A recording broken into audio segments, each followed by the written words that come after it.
21-yard line. Jeff Hostetler, the quarterback, his fourth start of the year. Sims hurt, had elbow surgery. He's 0-1 career against the Skins. Last week attempted just 9 passes, but had a 7-yard touchdown run and pass in the win over the Seattle Seahawks.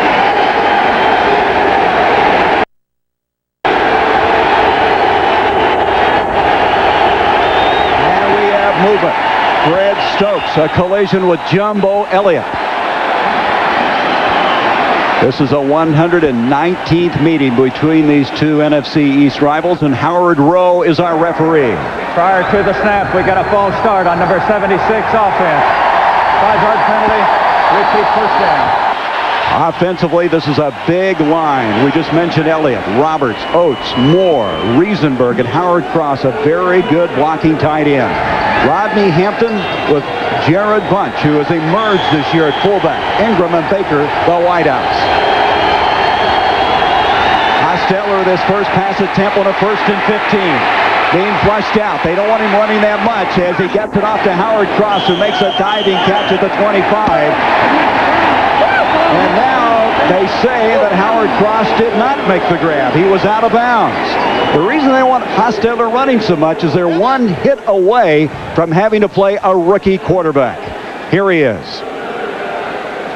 Well, the thing about Jeff Hostetler,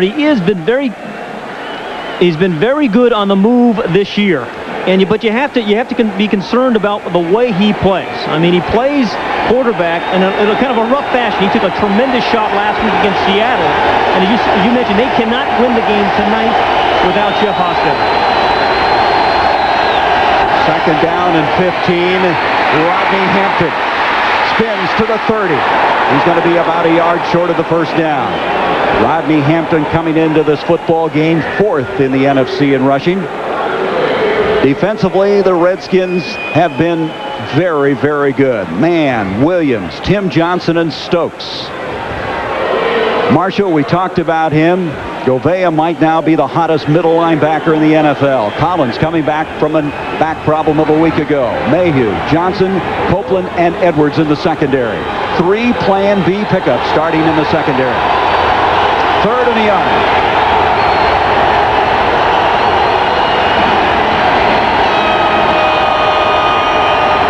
Hampton trying to get the first down, and I don't think he got it. Fred Stokes was there. The Giants like the matchup tonight. Jumbo Elliott on Fred Stokes. They think they can run the ball to their left. But that time, Fred Stokes makes the play, number 60. Here's the surge. Cratch, number 61, comes around, buries his guy.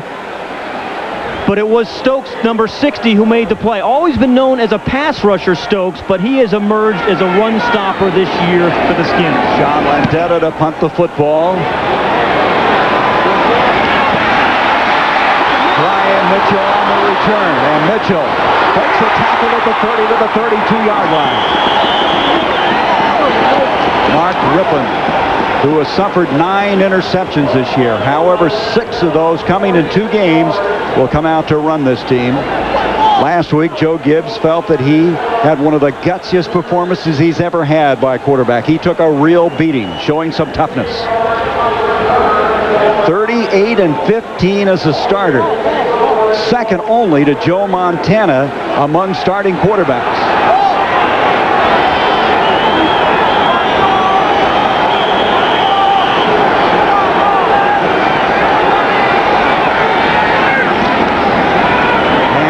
An end-around fake to Art Monk, ripping up the field and wide open. The catch is made by Gary Clark for the first down. 21-yard completion.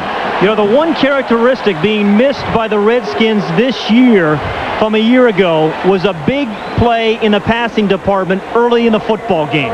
They come out on the first play and get a relatively big play. You know, you look at the difference between the Redskins this year and a year ago. No big plays in the passing game early in the game, and they haven't connected inside the 20. First down at the 47 of New York.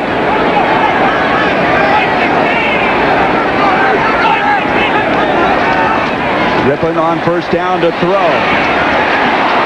Clark not able to hang on at the 35-yard line. Second down, 10 from the 47 for Ripon. We talked at the beginning that Lawrence Taylor still can rush the passer. And I want to tell you, quarterbacks fear him as a pass rusher. Offensive tackles do, but nobody fears Lawrence Taylor in pass coverage. And Joe Gibbs fears he will not retire. Yeah, but that's just it. He may not, but if you're going to utilize his remaining skills, you've got him. You must have him rushing the passer. Second down, 10. They bring the tight end over to go against LT. Ernest Biner with his first carry to the 41-yard line. It's a patched-up offensive line for the Redskins. Only one guy, Mark Slareth, is there as the original man at the beginning of the season. Elowienibi replacing the All-Pro. Lachey, McKenzie going for Jeff Bostic. Biner, Sanders, Clark, and Monk. Of course, Sanders, Clark, and Monk, the posse. Third down and 5 for Washington.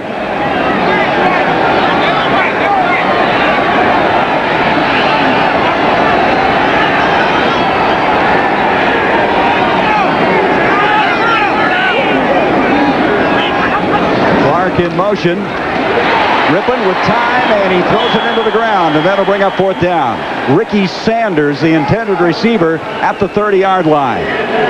Ripon has not really been in sync yet in the estimation of Joe Gibbs. Well, we talked about what Lawrence Taylor can still do is get your attention as a pass rusher. Now, he gets a hold there by the left tackle, but you can see the Redskins right now, at least on that play, are just blocking him with one man. It used to be a tackle and a tight end, and if that's going to happen, Lawrence Taylor can still be a factor tonight. Dave Maggott to receive the punt from Kelly Goodburn.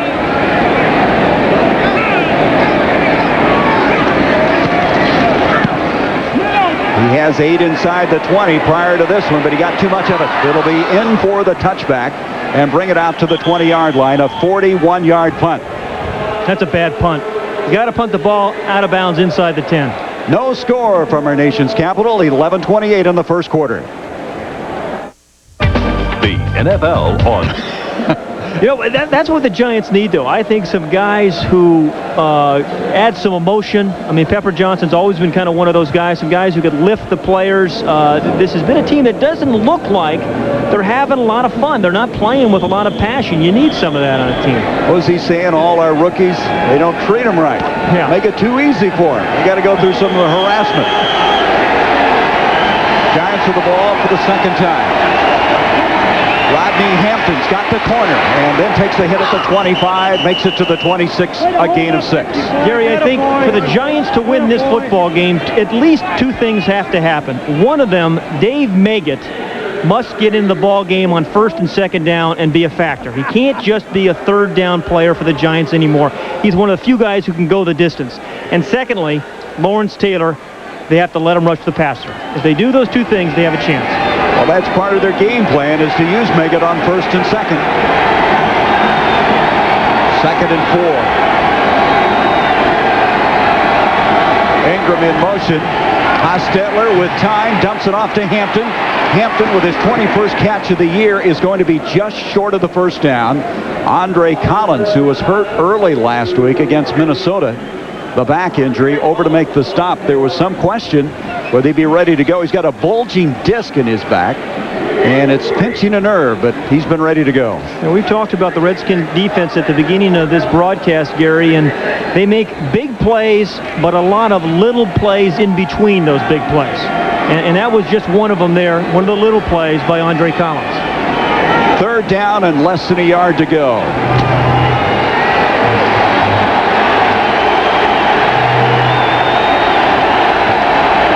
They go to Bunch, and Bunch gets it easily. 250-pounder, second-year man out of Michigan. He has emerged. He's averaging 5.8 a carry, which leads the NFL. Yeah, he's got some grass on his helmet. It's like playing at Soldier Field. Left side of the offensive line, the left tackle there was William Roberts, is ordinarily the left guard, number 66. Watch how he just kind of collapses the inside. He gets 55 Andre Collins hooked and blocked inside, and that's an easy first down run for Bunch. Megan has come in on first down. Flag on the play is Hostetler. Far side to Howard Cross. And Cross will take it across the 45 to the 47. I think John Elliott may have moved again. That would be the second penalty on number 76. Prior to the snap, 76 false start on offense. 5-yard penalty. Repeat first down. That's okay. Jumbo Elliott is one of the guys that Ray Hanley feels can help him win this football game. And Ray Hanley was saying last night there are a few matchups in our offensive line that we must win. One of them is Jumbo Elliott on Fred Stokes, and the other is William Roberts on Tim Johnson. That's the matchups that really concern Gibbs. They're so big up front.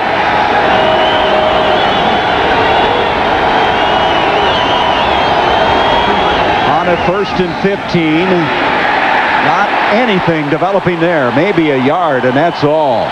Tim Johnson has played so well at that defensive tackle spot, plugging up the middle. Johnson, a former Pittsburgh Steeler, tutored by Mean Joe Green before he was traded to the Washington Redskins. Gain of a yard, and that's all. Second down. The remarkable thing about the Redskins is their organization seems to see things in people that others don't.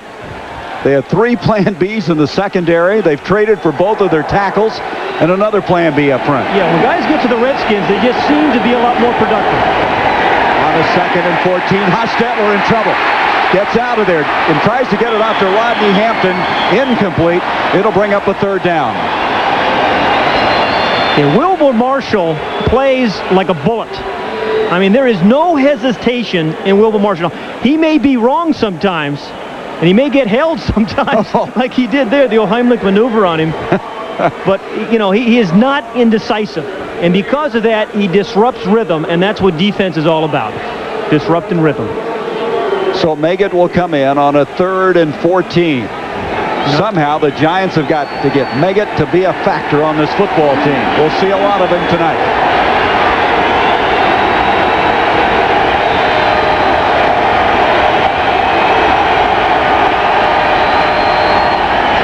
Hostetler completes it to Meggett. Open field move. This dynamic little package gets it out to the 39. It'll be considerably short of the first down and bring up 4th down as Danny Copeland and Brad Edwards converge for the stop. Well, one of the Redskins came flying over the top. I mean, this is a Redskin defense that is, you know, you got 11 guys running to Dave Meggett after he catches the ball. Now, Meggett, the hallmark of Meggett is his acceleration after a catch. Now, he had to adjust here so he didn't get started quick enough. Otherwise, maybe something good happens. But there's a white jerseys come flying over the top. 4 or 5 white jerseys around the ball carrier. Landetta to punt to Brian Mitchell. Misty, damp night, and Mitchell let it hit at the last moment, and it'll go to the 10-yard line. I don't know if he lost that ball or what. It wasn't in the sun. In the sun is right. We haven't seen that in 3 days. 52-yard punt, and the Redskins will start from the 10-yard line. What's characterized this Redskin defense is hustling to the ball this year. Watch Copeland. You can't really see Wilbur Marshall. He's coming in from the outside, but they're on the pass rush. And now, if you stop it right there, here's Marshall, here's Copeland. And the ball's going to end up there, and both those guys end up in the play. And you never give up when you're on defense, and Copeland and Marshall, they go in to help on the tackle. That's good hustling defense. From the 10, the Redskins start to drive, and Biner having a little footing problem as he comes across the 10 to the 12. The Giants defensively, they are aging. They're averaging over 29 years of age. Dorsey, Howard, and Marshall up front. He had arthroscopic surgery September 15th. Banks coming back from a hip flexor injury of a week ago. Johnson, Diassi, and LT. Collins, they don't feel he gets the credit he deserves. Williams, McGriggs, and Jackson complete the secondary. 2nd and 8.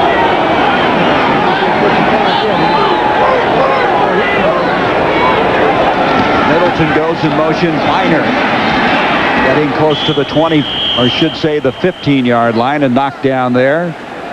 Biner coming in here, 6th in the NFC, and Joe Gibbs feels that he is one of the most prepared players he's ever had. He gets himself ready, and he said he'll knock your face off. Well, he's one of the toughest players as well. And I think one of your running back is one of your toughest players. Your offensive linemen block harder for him because they respect him. 3rd down and 6 for Washington.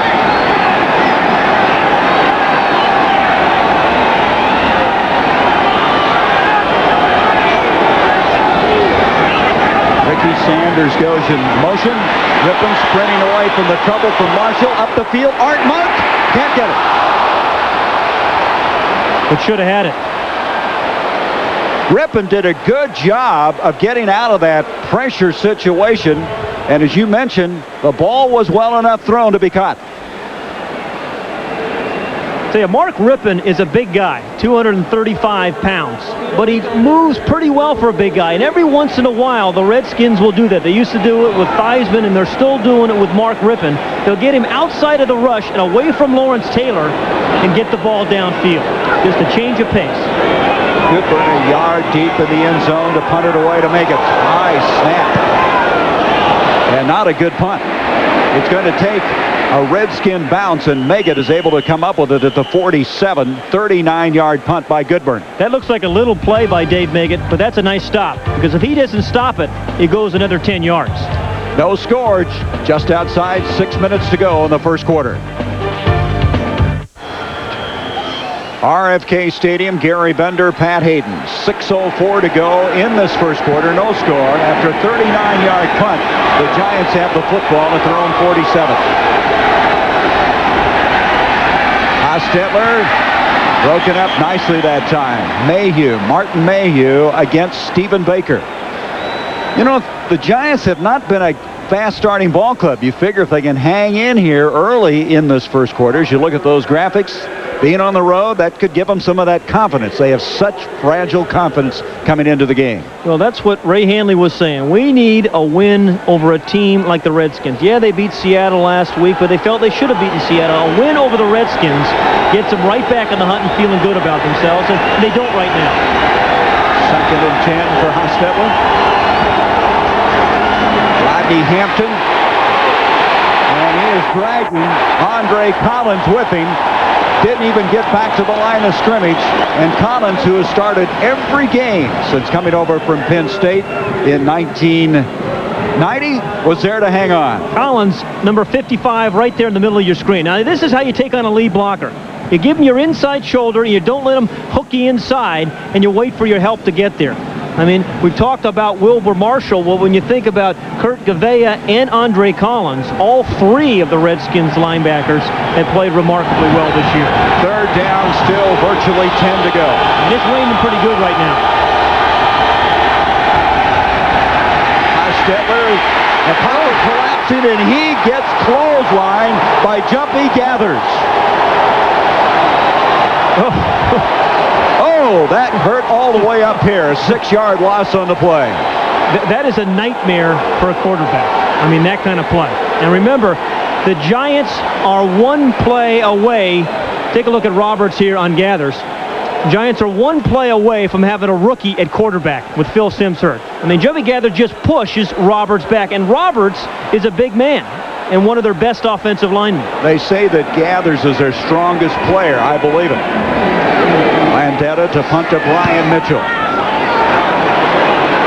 Mitchell going to return it. Up to the 30, 35, breaks the tackle to 40. He may go. Renee Thompson giving chase. It's over. It's a touchdown for Mitchell. There's a guy having some fun.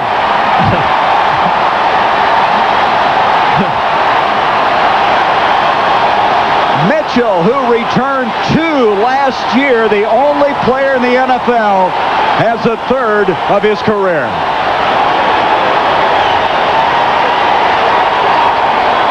Well, you know, the Redskins last year won the Super Bowl. And to win the Super Bowl, you have to win it by being a balanced team capable of winning it in all 3 areas, offense, defense, and special teams.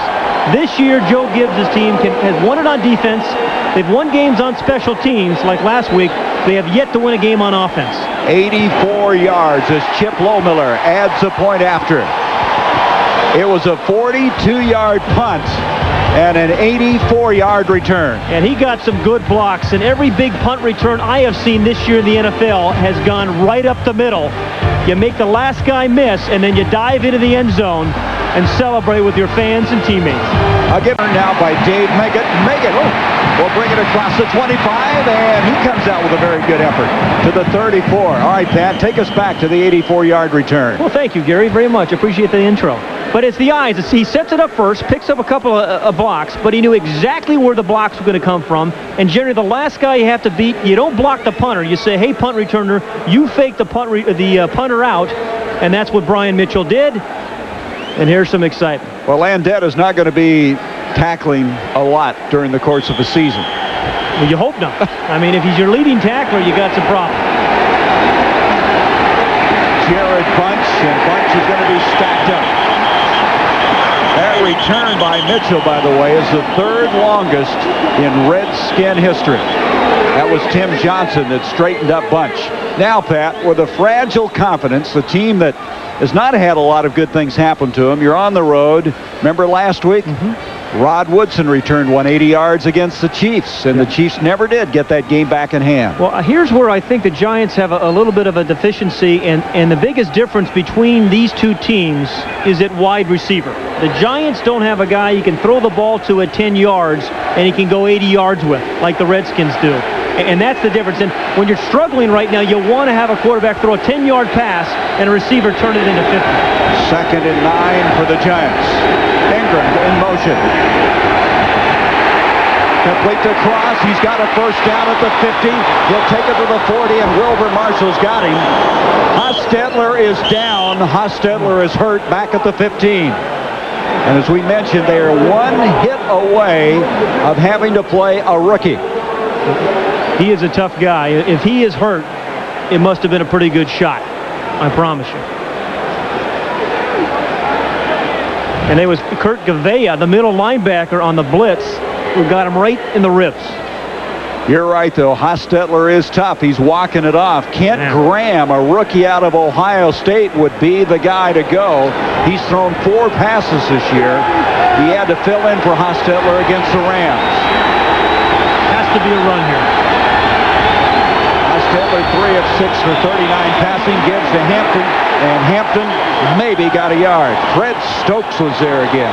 Gary, here's where your offensive line has to help your quarterback. If you know your quarterback is hurt and struggling and trying to get his breath back, you have to open up some holes, run for a couple of first downs, and let him feel a little bit better than he was just a few moments ago. Nowhere, holes, nowhere to go there, as Fred Stokes, early in this game, he has won the matchup between John Elliott, and that's one the Giants felt they were going to win. The Giants have been running the ball well. They're 3rd in the NFL coming in here. 2nd and 9.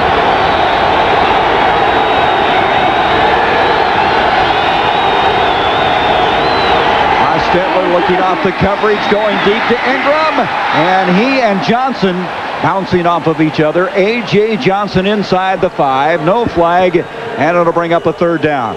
You think about how well this Redskin defense plays as you watched A.J. Johnson there. I mean, remember, Darrell Green is still not available, but good coverage there. Watch the throw here by Jeff Hostetler. The ball's wobbling. It's tough to get a grip on the ball in wet weather. Maybe his hand got hit by a helmet. You just don't know, but again, perfect coverage by A.J. Johnson. 3rd down and 9.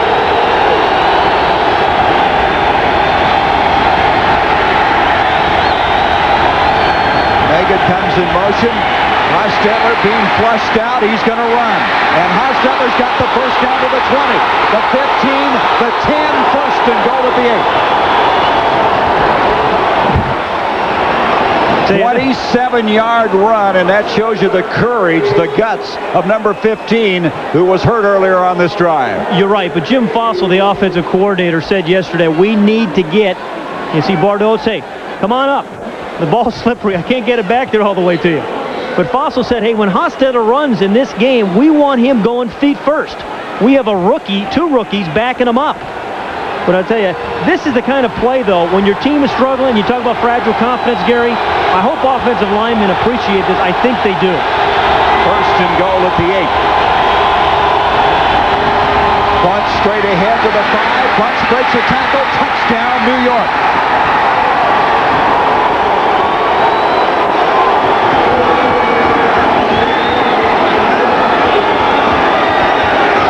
He just ran over Martin Mayhew, and you can see why he wears out safeties and cornerbacks when he carries the ball. Yeah, that was a remarkable run by Bunch, but that is a heck of a drive led by Jeff Hostetler.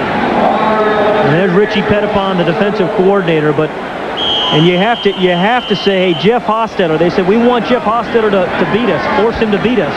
And in that drive, he was largely responsible for Bunch being able to score. That big 27-yard scramble. Matt Barr to attempt the point after. And we're even at 7. 1:22 left in the first quarter, and the Giants have come back.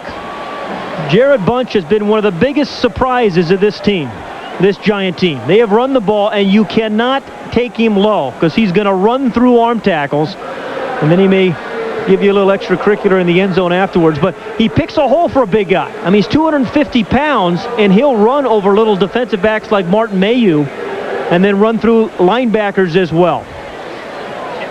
He really had a wasted rookie year. He only carried the ball one time, had 2 catches in the passing game, but now that he's emerged, they go to that 2-back offense with he and Hampton, and that's 2 big, strong, promising running backs.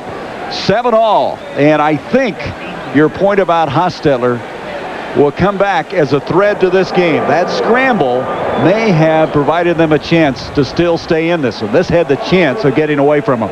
You know, just Jeff Hostetler in that 1990 championship year played well in all the big games. You can see he is still hurting. But he has not been able to stay healthy. It's been, you know, musical quarterbacks between him and Phil Simms really since Ray Hanley's been there. Barr will kick off. Desmond Howard and Brian Mitchell back for the Redskins. Mitchell's going to let it go out through the end zone for the touchback, and they'll bring it to the 20-yard line. Let's go back to Bunch's 8-yard run. Yeah, take a look at the right side here. Here is Moore. Here's Riesenberg. Watch how they block their guys. They fake this way, and Bunch just slips right in here. And every now and then you say, okay, my fullback Bunch, you're 250 pounds. We can't block them all. We're going to leave the corner for you to block. And he just runs through the tackle of Martin Mayhew for the score. Well-designed play by the Giants. Hostetler obviously in pain.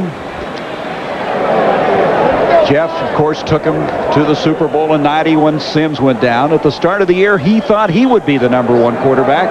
On August 22nd, he sustained a back injury, and Simms started the first 4. Ricky Irvins has come into the backfield. And Ricky will get it. And the USC Trojan brings it out close to the 24-yard line.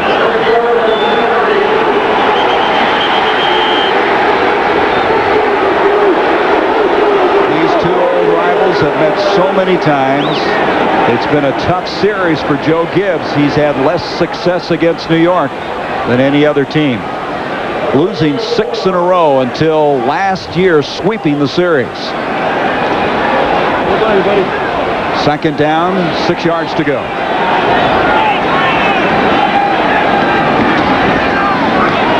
Irvins again, and Irvins squirms forward a yard short of the first down as we're coming to the end of this first quarter of play. Ricky Irvins, in the estimation of Joe Gibbs, is the most explosive running back he's ever been around. You know, Ricky Irvins can break some tackles. I mean, what they have said about him is he really hasn't gotten going this year like he did at the second half of last season. They're waiting for him to break out because he was a pass receiver, a runner, a special teams player. He really hasn't done it yet this season. 3rd and a yard. Irvins trying to get the first down, and he's got it and then some. As we come to the end of the first quarter, the Redskins will have it at their 37-yard line. 7 all the score. You didn't quite get it done here tonight. It's George Allen weather, Gary. The real men Snake, K Squared, and myself are down here on the sideline with the Hogs. Great ball game. Coming up at halftime, an insightful look at an interview with Kevin Kiley and Lawrence Taylor and Ernie Johnson. Back in our studios in Atlanta, we'll have highlights from that big Dallas-Philadelphia game today. Back to you guys in your dry booth. Bob, you can come up here anytime. Just join us for a while. We'll get you down there in time for the halftime. First quarter, 7-all. We start the second as the Redskins with a first down. You can see numbers-wise, Giants have had time of possession and also the better numbers, but that big punt return has been how the Skins have gotten on the board. As Urbans tries to go forward, and Lamar McGriggs was there first, number 38. McGriggs was one of those guys that stayed around New Jersey and bulked up this year. Well, look what they did here at the last time. They changed from to the 3/4 inch, the big one. They get the rotor out there to take the cleats off. They get rid of the half-inch cleats, and if they do this in 30 minutes or less, they get it done for $15. Full oil change and the whole lube job. 2nd and 9. It makes you taller too, doesn't it? Hand off to Ricky Urbans, and he got maybe a yard. That time, it's Carl Banks. But you know, this is the kind of game you need everything like that. 3/4 inch cleats. I mean, it finally seems like football season to me, Gary. You know, baseball season's finally over. There's a bunch of good games today. You have an NFC East team here tonight. You're playing in some rain. It really does seem like football season. A Southern California guy, what do you know about weather? Well, I've got my long coat on, yeah. It rained there a couple years ago, about 7 years ago. 3rd down and virtually no gain on the last play. 3rd and 9.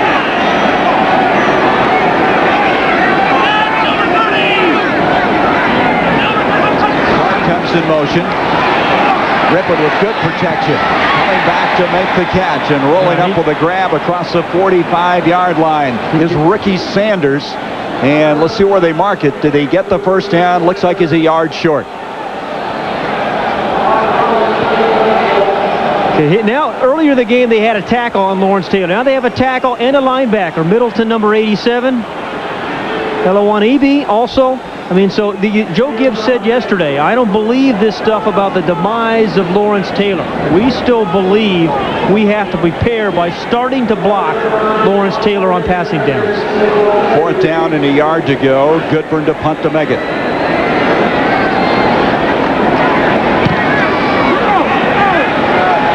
Meggett is going to call for the fair catch. He makes it at the 15-yard line. 38-yard punt. Giants will have it. We have 12:57 to go in this first half of play from RFK.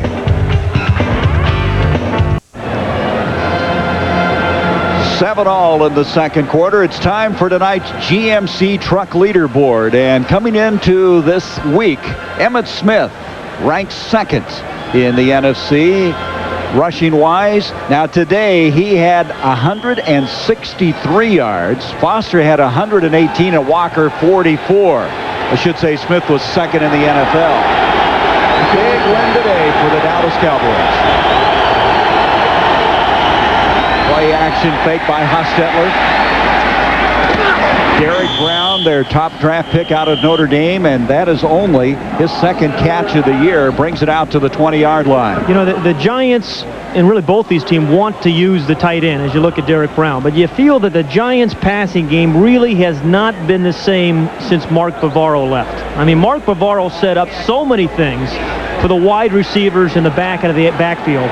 And that is still a missing ingredient for the Giants. Brown's biggest problem is learning to block in their system. 2nd down and 4.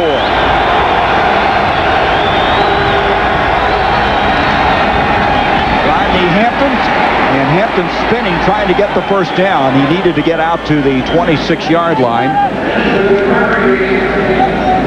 Hampton with Brad Edwards entangled with him there. You know, Brad Edwards was saying last night, a free safety's nightmare, and he's number 27 in the white jersey. His nightmare is to see a big old back like Hampton come through the hole, and there's nobody between you and the running back. Well, he got a face full of Rodney Hampton there, but still brought him down. It was enough for the first down.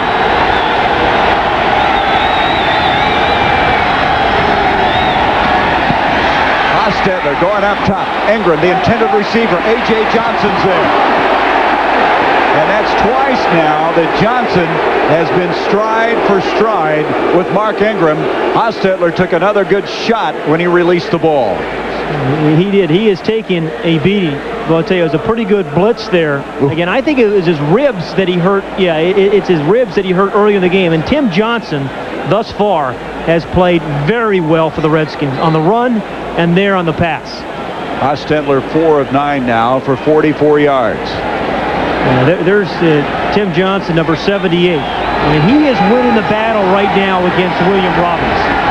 Meggett comes in the backfield. Being flushed out. Hostetler gets rid of it, intended for Baker, and it's almost intercepted. Gouveia almost had it on the deflection. Danny Copeland, the strong safety, was in the area and also got a piece of the football. And Copeland is down. And Gouveia got up slowly as well. I mean, and sometimes when you get so many players around the ball, you can hurt yourself. I mean, Brad Edwards is there making a play. There's Gouveia, number 54, Copeland, number 26. I mean, you want guys around for the tip balls, but every now and then you're going to run into one another. It'll come to a 3rd down 10 as soon as we had the attention given to Danny Copeland. Look at Edwards here over the top of Baker. Brad Edwards is epitomizing what this Redskin team is all about. They like smart football players. You read it in the brochures. You heard the coaches mention it time and time again. And Edwards calls the defensive signals. And Danny Copeland, this guy, has been another one of those Plan B acquisitions like Brad Edwards was, and provided a lot of the same smart play, doesn't make mistakes for this Washington Redskin team. I mean, Brad Edwards was saying last night about Danny Copeland. Danny Copeland, I mean, does everything at about 110 miles an hour, including warming up, running out in the field, and playing defense. We're going to take a break as they look over Danny Copeland. 7-all the score, 11:36 to go in the first.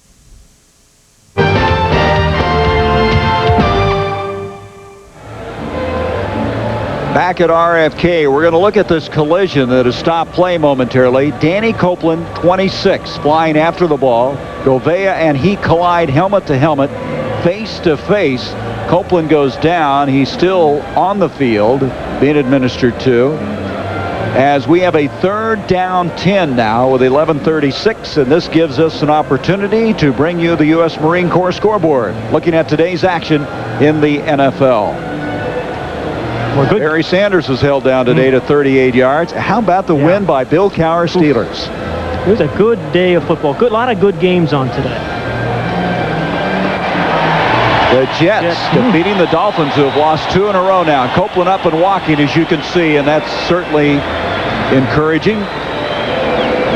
The Saints are just quietly beating people. Yeah. No one's saying a lot about Jim Moore's team. And how about the Chargers? 4 in a row. Yeah. Shutting out the Colts and Jeff George. And that was the huge game that was played in Texas Stadium, won by Dallas. And the Cardinals beating the 49ers.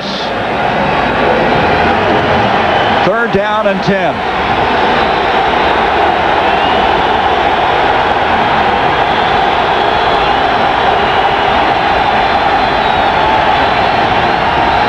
Dave Meggett is in motion. Hostetler is going to go down. That will be the 23rd sack of the year for the Redskins. And Gathers was the man who got there, his 2nd of the season, a 7-yard loss on the play. Yeah, Jeff Hostetler got a lot of pressure there early, but he was looking for Dave Meggett. But Monty Coleman took Dave Meggett away. I mean, he's waiting for the break, waiting for him to come open. But Monty Coleman, in his 14th year as a specialized coverage guy, just shut down Dave Meggett. Landetta to punt to Brian Mitchell.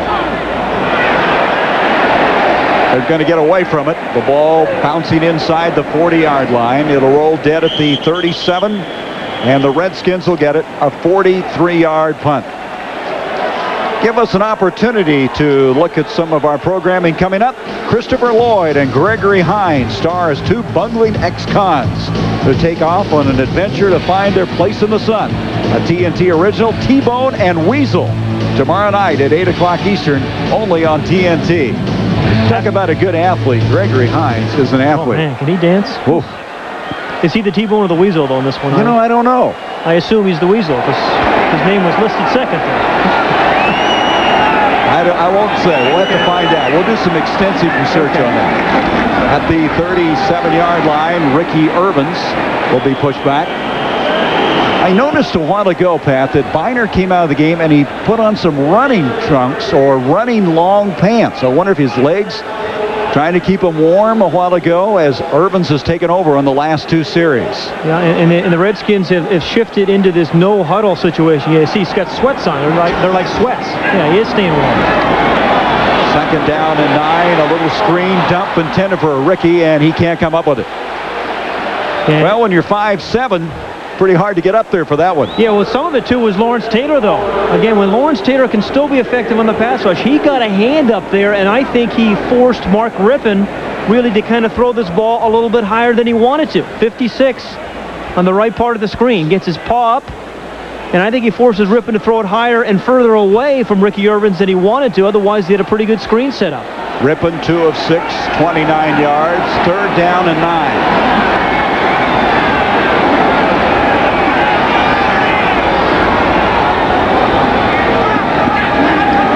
Could go in motion.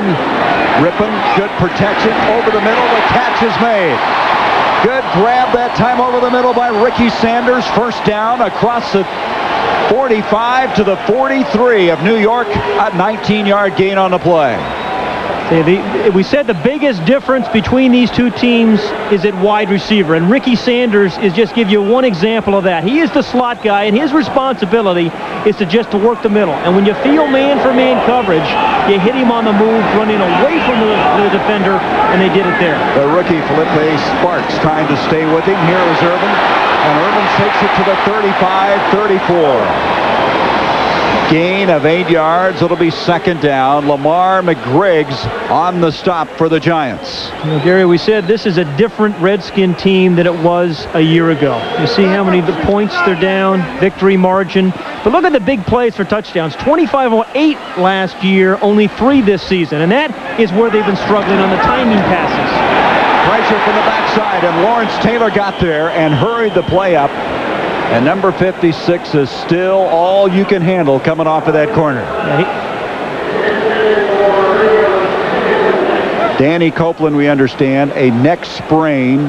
X-rays being taken, and we just hope that when we get further word that he'll be able to come back soon for the Washington Redskins.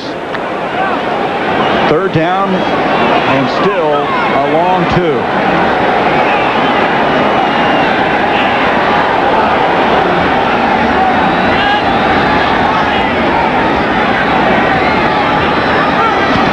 Goes in motion. Rippon. And falling down on the far side was Clark. He was spinning his wheels, so to speak, as he tried to come back to the ball. Mark Collins was defending on the play for the Giants. You know, you looked at Gary Clark's cleats there. I don't think he changed to that 3/4-inch cleat. I mean, we saw some of the linemen change into it, but wide receivers don't like to do that. They stay with the 1/2-inch cleats, and he did slip coming out of the break. Fourth down, good but more punt. Maggott at the 10-yard line.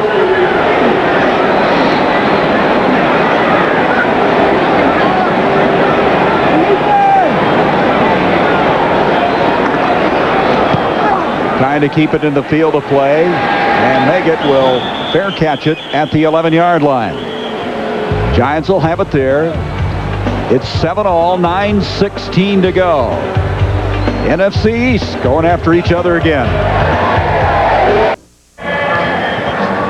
7-all, 9:16 to go in the second quarter from RFK Stadium. Joe Jacoby, one of the hogs. Thus far, not a lot of offense for Washington. The big punt return is how they got on the scoreboard.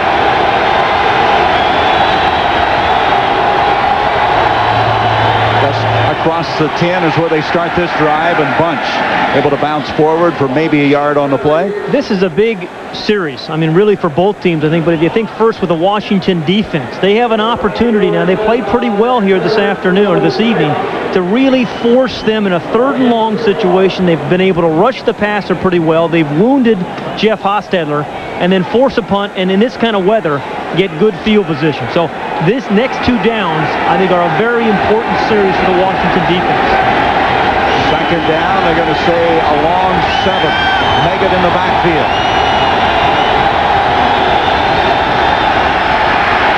Hostetler over the middle. Cross makes the catch. Spin move, and that got him the first down.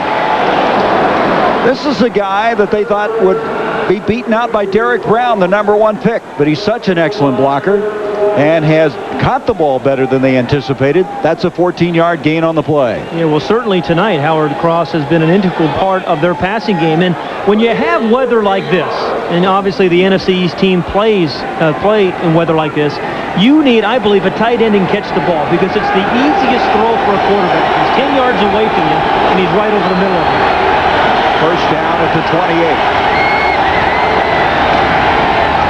Rodney Hampton, a lot of traffic. Could not get up the field because Charles Mann was able to get at his feet and take him out from under him. Yeah, he and Tim Johnson, both Charles Mann and Tim Johnson. Mann so impressive in visiting with him. Very articulate, very personable. And another one of those smart guys that the coaching staff talks about with Washington. Went to the Pro Bowl for the 4th time in the last 5 years last season. Second and 12.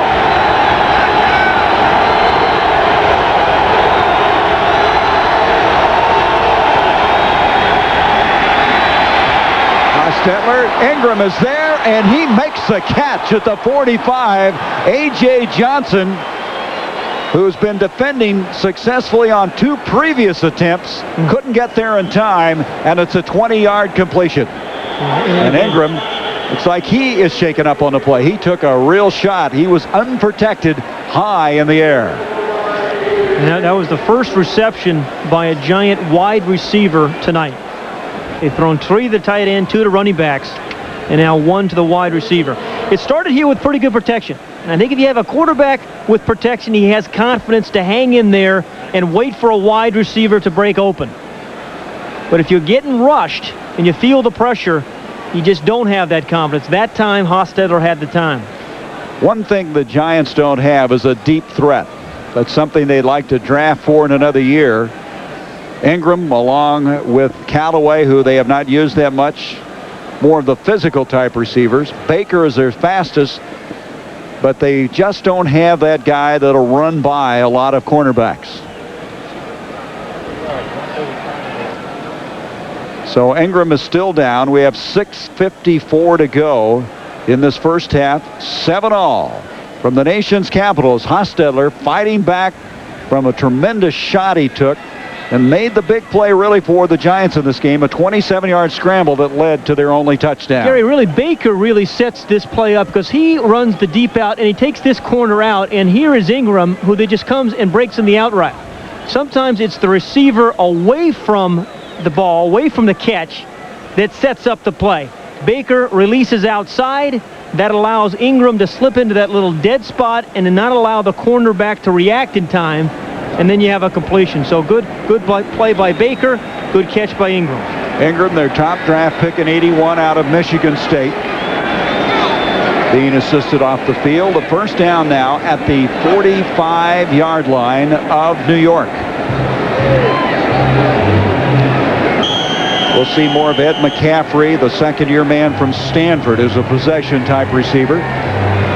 If they had a deep threat, really, Mark Ingram was probably the guy. First down.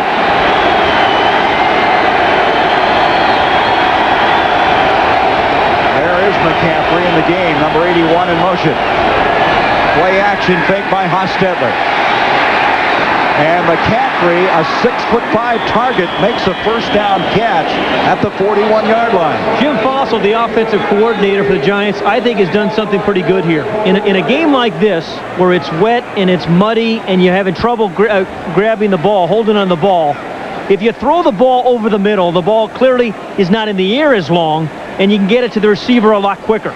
And that's what he's doing. He's thrown the ball to the tight end 3 different times. That time on the play action fake to McCaffrey, again, right over the middle of the field. 12-yard pickup to the 42.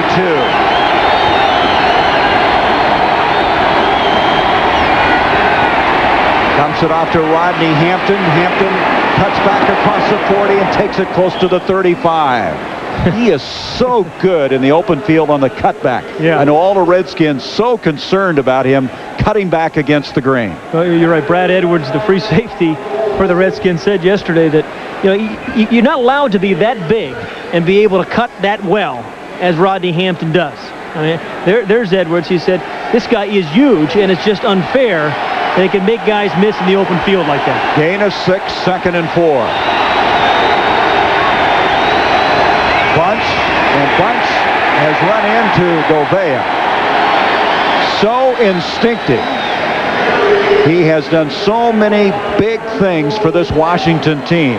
An 8th-round draft pick in '86. Well, when you said instinctive, when you said Govea, number 54, I don't think that's just intangible things. I mean, Kurt Govea is the kind of guy that watches a lot of films, understands blocking patterns, and when he sees a guard pull or make a move, he steps in the hole. He doesn't guess.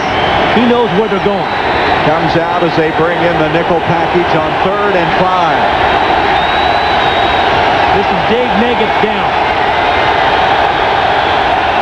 Joey Smith comes in motion. Meggett is in the backfield.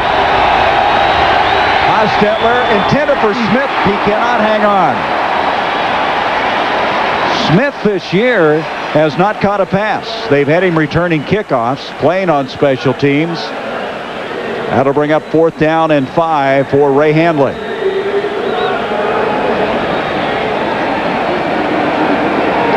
Hostetler is still on the field. And Handley now will send out the punter, Sean Landeta. Here's Ingram, who was hurt earlier, going into the dressing room. Gary, this is a situation, too, that Sean Landeta can't punt this ball into the end zone. I mean, his defense is playing well. It's a close ball game. Don't punt in the end zone. Well, he tries to pooch it for the near corner. And down there is Felipe Sparks. He just saved it. There is a flag on the play.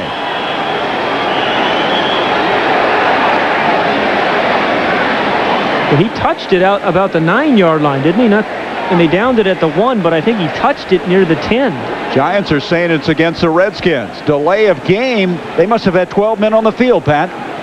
The Redskins did not make their change, evidently, in time. Let's see.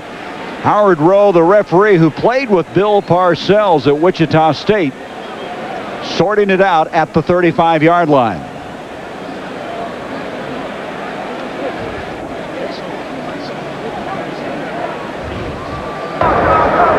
Too many men on the field, on the defense. That's a 5-yard penalty. 1st down. Don Breaux not happy with that.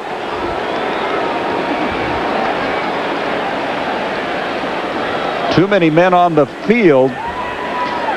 As Sparks was down there trying to field it, it will give them the 1st down by penalties, setting it up at the 32-yard line. Let's go back to Sparks. Yeah, this is Sparks. He hit the ball there on that's where the ball was dead originally. Then they were going to try to down it on the 1, but as soon as it touched him, it was dead. But that's moot. Yep, absolutely moot. 12 men on the field keeps the Giants' drive going.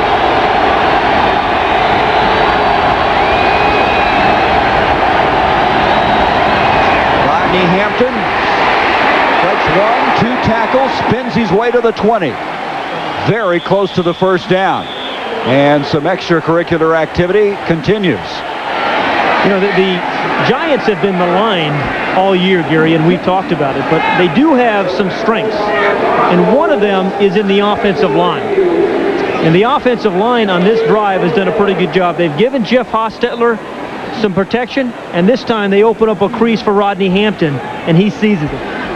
And anytime a running back gets to the linebackers or the defensive backs, your offensive linemen have done a very good job. It is a 1st down on that excellent 2nd effort by Hampton.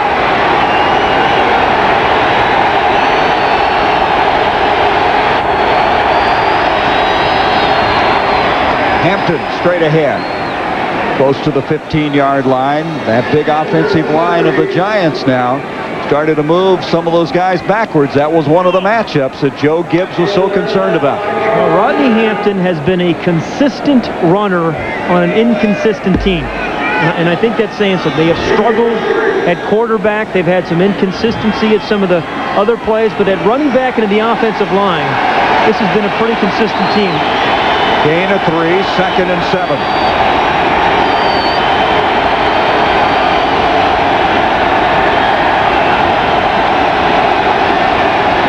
Looking to McCaffrey at 6'5", and the ball is caught for the touchdown.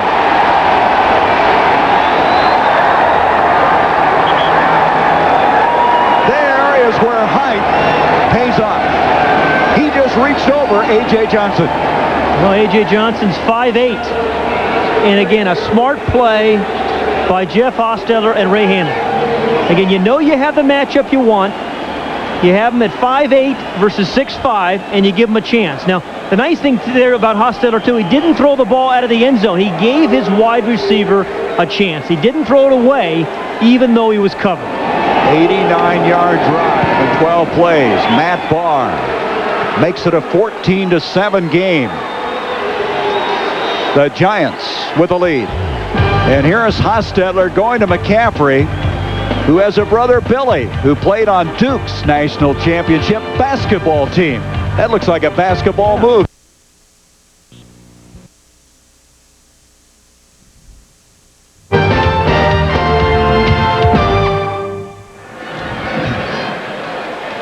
The passing game is about confidence, and if your quarterback has confidence that a receiver can go after the ball, even when he's covered, you give him a chance.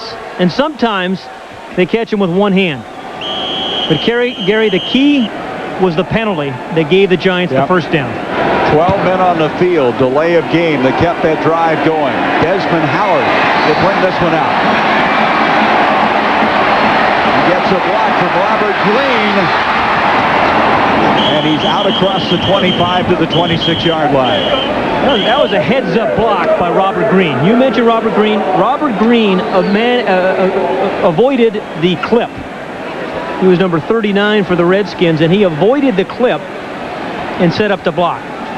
Hostetler on that last drive, Pat, was 5 of 6 for 69 yards. And again, I cannot say enough about how tough he is. Both these guys, Rippon and Hostetler, are tough. And the Giants, obviously, winning time of possession. Well, you know, ordinarily time of possession, or sometimes time of possession isn't critical, but I think it is in the NFC East. Reiner coming back into the game after being out the last 2 series, brings it out to the 32. Pepper Johnson over to make the stop for the Giants. Reiner told us yesterday it's very tough to get warmed up again when he comes out of a game. And we saw him with those long running pants a while ago. We have the 2-minute warning, 14-7. The Giants with the lead. We'll be back in just a moment. 14-7, the Giants with the lead. Be sure and be with us at halftime for the Fruit of the Loom halftime report. Ernie Johnson in our studios in Atlanta with scores and highlights. And then Kevin Kiley will sit down with LT Lawrence Taylor talking about his retirement. As you can see, Rippon really hasn't gotten anything going offensively, nor have the Redskins. No, they didn't really last week until the last drive when they really needed it. I mean, against the Vikings. 2 minutes to go in the game. All 3 timeouts remaining for the Skins. Rippon, and that ball's incomplete. Mark Collins flying over Gary Clark, the intended receiver at the 45. You know, Mark Rippon has been out of rhythm this year, and I think he missed training camp. And when you think about the Redskins passing game, it is a rhythmic type of game, particularly the deep ball. And what they've missed the big play, and they've missed those inside the 20 type passes, and those are all timing passes. And to have those, you need your quarterback in camp. 2nd down. Make it 3rd down. 4 yards to go.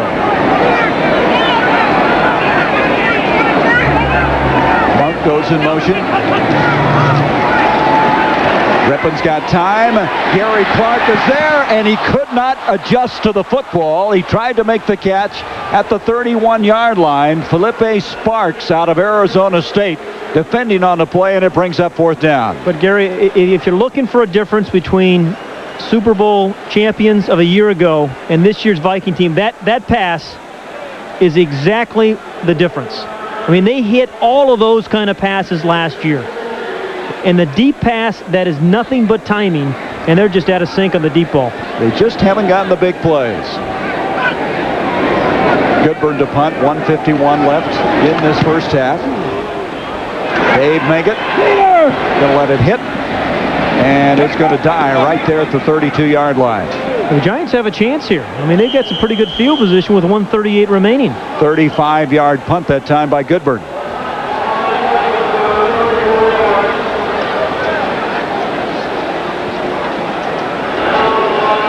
As you mentioned, all 3 timeouts remaining for the Giants.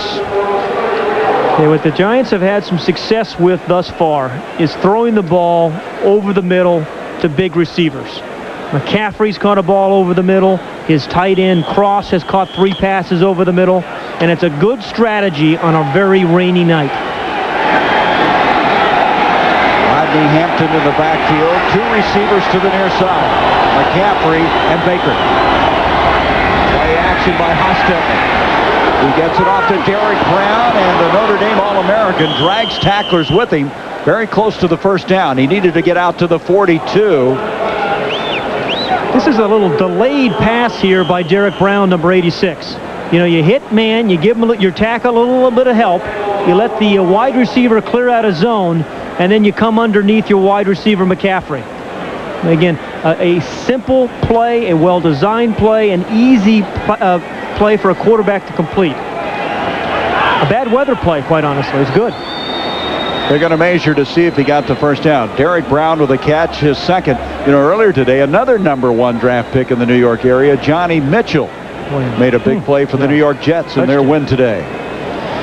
2 #1s, tight ends, going to the Big Apple this year in the draft. You know, when you think about this kind of weather and you think about Richie Pettibon, the defensive coordinator for the Redskins, I mean, this is the type of night, too, when, as a defensive coordinator, you know it's hard for a quarterback to throw. And you know it's hard to throw the deep ball. So maybe you play your guys a little bit tighter, particularly on tight ends and backs out of the backfield. There's Pettibon, second down, and it'll be less than a yard to go. The line of scrimmage, the 42. Boy, has Pettibon done a remarkable job this year, getting production at about 18 different players on defense.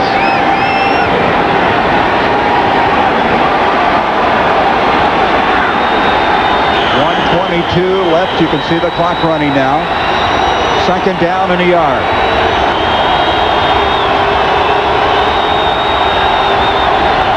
McCaffrey comes in motion, and Hampton gets the first down out across the 45. And the Giants are going to use their first timeout. They will stop the clock with 1:05. So Hampton getting it across the 45-yard line. Ray Handley said one thing, and it's nothing, I guess, profound, but he said, the only way I'm going to get things turned around is win football games. Well, I think he knows that. I think he obviously recognizes that. And, I mean, he certainly has received his share of abuse and criticism, and he's gotten into it. He's not a media darling, and that really is his own fault. Yeah. He does not handle the press well. But I don't think his talent is good enough really to have him judged as a failure. I think also he follows on the heels of Bill Parcells, and I went to school with Bill, and Bill all his life wanted to be the coach of the Giants, and I think he steeled himself, prepared himself to handle the media blitz, to handle some of the pressures in New York, and Ray has not had that kind of a background, has not been prepared for what's hitting. First down.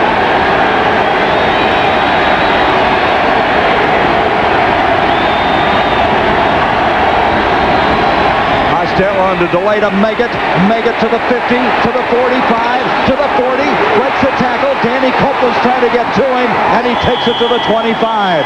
First down. Dave Meggett plays offense like Wilbur Marshall plays defense, like a bullet. I mean, there's no hesitation about Dave Meggett. I mean, he makes up his mind quickly, and he accelerates very quickly. That is a 30-yard gain by Meggett on the delay. A timeout is called One timeout left for the Giants. I tell you, this has been a very well-conceived game plan, I think, for the Giants offensively tonight.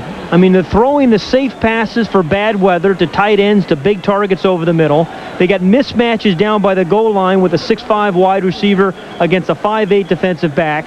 And then an obvious passing down, they give it to Dave Meggett, the one truly explosive player on their team. I mean, this is a well-designed offensive game thus far. And Pat, when Joe Gibbs said yesterday to us, I can't believe we're 10-point favorites.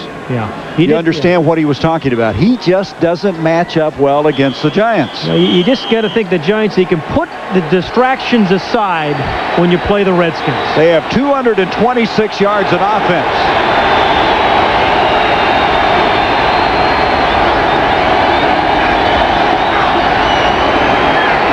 Stetler, pressure coming from man, steps up against it, gets it to McCaffrey. McCaffrey, nice spin move inside the 20 to the 19-yard line. A gain of 5, and McCaffrey is wincing as we have 42 seconds. Clock still running as McCaffrey is down. The Giants wanting to save their final timeout. We're going to have an officials timeout now. And they may want to save their wide receiver, too. Remember, Mark Ingram got carried off on a cart earlier in the game. Now Ed McCaffrey is down with an injury. And now they're going to have to use their final timeout. The Giants have used their last with 38 seconds. Let's go back now and reconstruct what happened here. Ed McCaffrey has been a big-time guy tonight over the middle where Jeff Hostetler has really needed him. And it didn't look like a violent hit, quite honestly, but it's easy for me to say. Don't forget at halftime, Fruit of the Loom halftime report. Bob Neal, Kevin Kiley, the Snake, Ken Stabler. Do you think you ever played in this kind of weather? Snake? Out there, yeah, in Oakland. No, it's beautiful all the time, yeah. Ernie Johnson with all the scores and highlights. And, of course, LT, Lawrence Taylor, a visit with Kevin Kiley.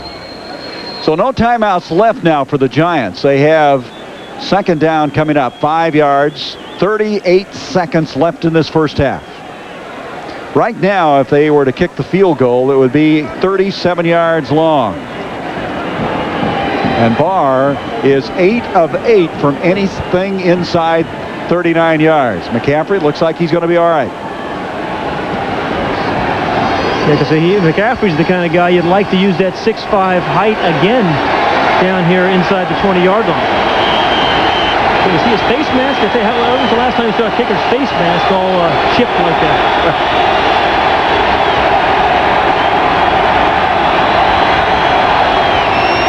Stetler with time. Howard Cross with a catch to the 5. First and goal. First and goal for New York. Clock running. No timeouts left. 15-yard gain. You see the time on the screen.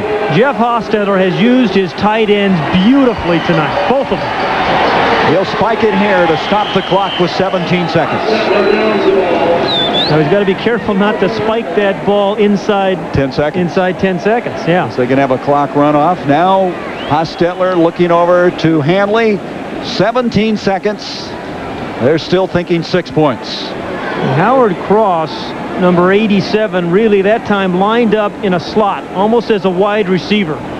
But clearly the Giants' game plan is to throw to the big targets in bad weather, and the Redskins have yet to adjust. They have not stopped the tight end, and they have not slowed him down at the line of scrimmage. And the easiest thing to do to slow down a tight end, don't let him off the line of scrimmage. They have 5 completions to their tight ends in this first half. McCaffrey's back in the game. Hostetler with pressure just threw it out of the back, and McCaffrey was the intended receiver. 13 seconds. Second down. Make it still 4 yards to go, just inside the 5-yard line. Was that second or third? I see a third down up there. Yeah, it's third down. Third down, I'm sorry. Yeah, third down just inside the 5 at the 4. And Joe Gibbs is probably saying, I've been here before. Yeah. We lost 6 in a row to these guys before sweeping the series last year.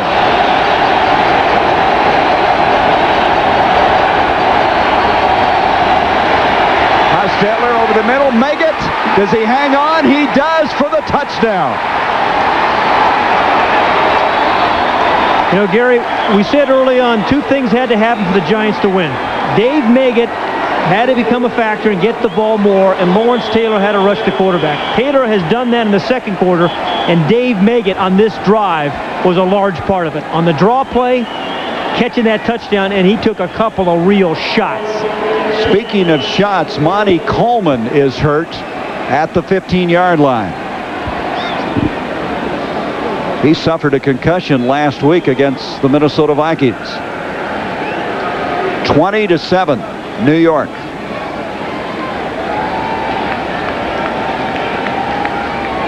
"68-yard drive, 8 plays, 1 minute, 30 seconds. You know, the Giants continue and give Jim Fossil, the offensive coordinator, some credit. Throw the ball over the middle. It's wet, it's raining, the ball is slippery. You don't want the ball in the air too long, so you just dink it right over the middle. That time, it was Meggett, and he took a couple of shots right inside some linebackers. So, well-designed offensive drive. The last two of them have been by the Giants. You could see Coleman made the hit on Meggett and is down right now. So Hostetler with 2 touchdown passes, one to McCaffrey and now one to Meggett. In this second quarter now, he is 10 of 15 for 107 yards. Is Jeff concerned out to see how Monty's doing? Well, that's what these rivalries are about, the National Football League. The Giants and the Redskins, I mean, they play each other twice a year. You know the personnel. You see them a lot in the offseason. And, I mean, you want to beat them, but you don't want to see them hurt. I mean, Monty Coleman over the years has had a remarkable career. Remarkable career. He has done just about everything for these Redskins over the 14 years. He is their oldest player on defense. Jimmy Carter was president when he came into the league, and Desmond Howard is in the 4th grade. I wonder who's going to be president when he goes out of the league. Well, we'll know in 2 days. 1600 Pennsylvania Avenue. But look at that. We'll have somebody there as of Tuesday night, and I don't know what the over and under is on that. I just hope everybody goes out and vote. Goes out and vote. And there's a concern, Richie Pettibon. The defense has played so well this year, but tonight, the Giant offense really has been well conceived and well executed. Richie looking down at that card in disgust. Whatever was on it wasn't working thus far. Well, you know, speaking of elections, Gary, you know, it's all the pollsters say it's a rough year for incumbents. And the Redskins, as incumbent Super Bowl champions, they've struggled offensively all year. They have tonight. And Joe Gibbs recognizes that to win a Super Bowl, you need some luck. You need some health. Okay? They have not had the health this year that they had last year. But you need to be able to win in all 3 phases, special teams, defense, and offense. But he's not been able to do it on offense this year. So Coleman is up. He'll be celebrating a birthday on Wednesday. He will be 35 years old. What'd you get him? Something real nice? Well, I don't want to tell everybody across the country. This is kind of personal, private, one-on-one. I know it's not expensive as you got it. I knew that was coming. I knew it. Barr point after now with 8 seconds left in the half. 21-7, the Giants. You know, it's been a while since we looked at that touchdown. Let's take another look. And you know, sometimes you use your hands. Sometimes you catch them with your pads and rips and ribs. And other times you kind of bounce them off your helmet. And that's what happened there to Dave Meggett. But never lost concentration. You knew he was going to get powdered by 2 inside linebackers. But Dave Meggett was the guy they wanted. The Giants wanted to have the ball in his hands. And you understand why. He may have gotten this team going offensively. That was the one thing they needed, was somebody to make the big play, and he did on the drive twice. His first touchdown catch of the year. Barr will come in to kick off with 8 seconds left. You know, Gary, we've talked about, everybody talks about time of possession. And generally, I don't think that means a lot. But particularly in NFC East games, and I think particularly games in bad weather, it is very much an indicator. The Giants have controlled the ball for over 20 minutes this first half. Redskins have moved their coverage team up. Desmond Howard is back deep at the 10 as they're going to squib this one. And bringing it out, Martin Mayhew, and with 3 seconds left from the 35, the Redskins will have 1 snap. Fruit of the Loom halftime report coming up. Be sure and stay with us. The guys look like they're high and dry down there. Have a canopy over them. Again, an interview with Lawrence Taylor. There they are. Gosh, those guys look serious, don't why they? so somber? It's not like that. Come on, guys, get a life down there.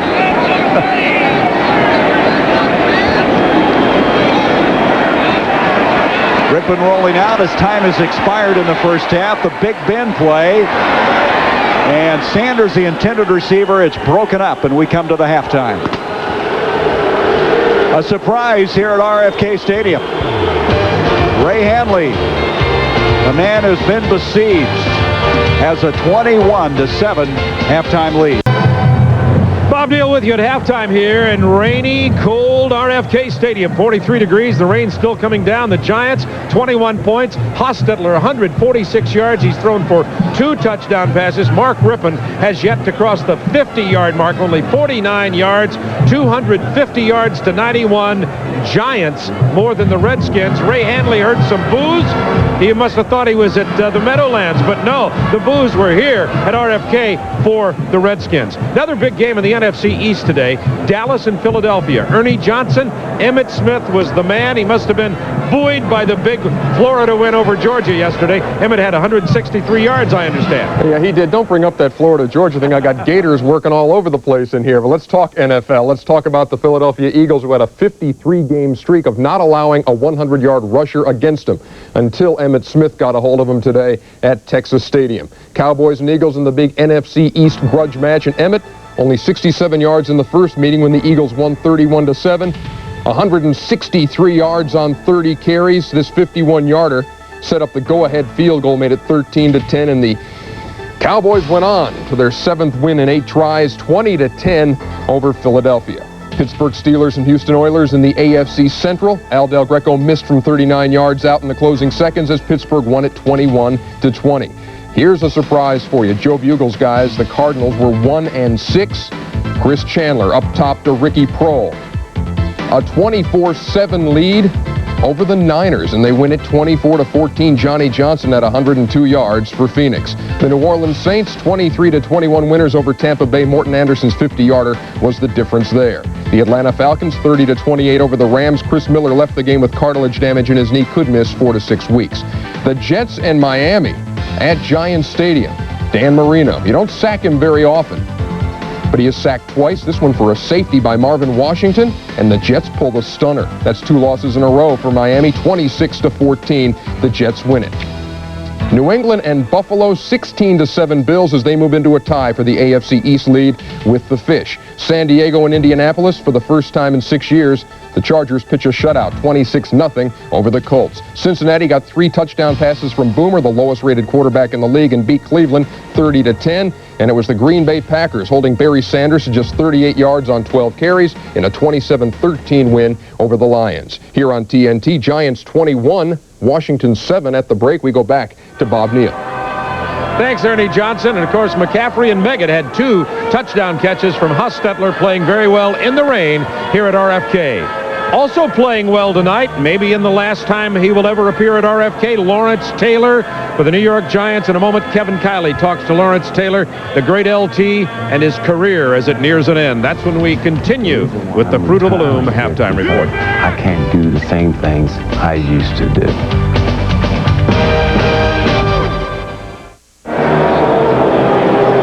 The Giants leading the Redskins 21-7 on the Fruit of the Loom halftime report from RFK Stadium, where the rain continues. Well, just as certainly as Larry Bird is known for 33, Lawrence Taylor is known for 56, and almost just as certainly Lawrence Taylor about to call it quits. That's what he says, Bob. For all his great skills, I think Lawrence Taylor really is a very emotional man who makes great friendships. When Harry Carson, who was probably Lawrence Taylor's lone father figure as a player, retired, it hurt him deeply. And then when he lost Bill Parcells as a head coach and Phil Simms became a secondary performer on this Giant team, it made Lawrence Taylor wish for the way things were. I miss him pretty much. Bill, we talk every day. It's not like Bill is gone from my life. He's just not out there on the field, and that takes away from my comfort zone just a little bit. But we have a great football player playing a quarterback now. But like I said, we've been around a long time. We've been together a long time. It's just like losing one of your better friends and one of your best friends. And the same with Bill. There's no secret. Yeah, I do miss him. You talk about the physical skills of Lawrence Taylor, unbelievable physical skills. But as I sit here and listen to you, it seems like emotion may have been a big, big part of your game. Probably. You know, I remember when I was younger, and I used to get real upset over games. I mean, to a point I couldn't even talk if the game didn't go the way I wanted it. And I remember Harry telling me one time, he said, "Hey, you're going to play a lot of football games. You'll grow out of it." And I have grown out of it. Is Lawrence Taylor no longer a superstar? Oh, God, that's hard to say. Is Joe Green a superstar? Is Magic Johnson still a superstar? Is, Larry Bird, he retires, he's still a superstar. I think they all are superstars in their own right. It's just that they could defeat anything on the field of battle, but it just couldn't defeat Father Time. The game passes everyone up at some time. No matter how great you are or how great you have been, Father Time waits for nobody, and it will take the game away from you. And I think I've given a lot to the game over the years, and I owe the game nothing more. The game owes me nothing more, and I think we can part as friends. Will we have an opportunity, before you hang them up, to see one more game like the old Lawrence Taylor? Who knows? What would it take? What would it take to get that 1984 Lawrence Taylor back one more time so the nation could see him? A fountain of youth. Ken Stabler going through the season, the last year, you know the feeling. Well, it's tough, Bob. I think great athletes always think that they can. They always think that they can overcome whatever the obstacle, whether it be age or whether it be injury, whatever it is. They have such great confidence in themselves that they always think they can do it just one more time. But it can be an agonizing decision. I went through that. It's very, very tough. In the second quarter, Mark Rippon got as much of LT as he'd like to see. We'll be back here for the second half in just a moment. And after the game, join us for the post-game stadium show.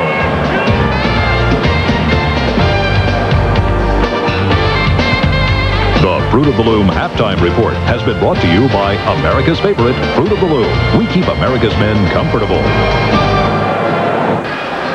The Giants at RFK Stadium leading the Redskins 21-7. This evening, on behalf of NFL Charities, Giants President Wellington Mara and Redskins Chairman of the Board Jack Kent Cook announced an NFL Charities grant to the Lombardi Cancer Center at Georgetown University, making the total commitment to the center $2 million. There's Jack Kent Cook, the owner of the Redskins, and probably not a very happy owner right now. As the Giants, after dropping behind early in this game after an 84-yard punt return by Brian Mitchell, 7-0, have scored 14 unanswered points. And Monty Coleman, we understand, suffered a pinched nerve in his neck. He is questionable for the rest of the game, as Mitchell, the guy who had that long return on a punt, back for the kickoff along with Desmond Howard. Here we go, second half. Howard across the 25, and the Heisman Trophy winner brings it to the 35-yard line.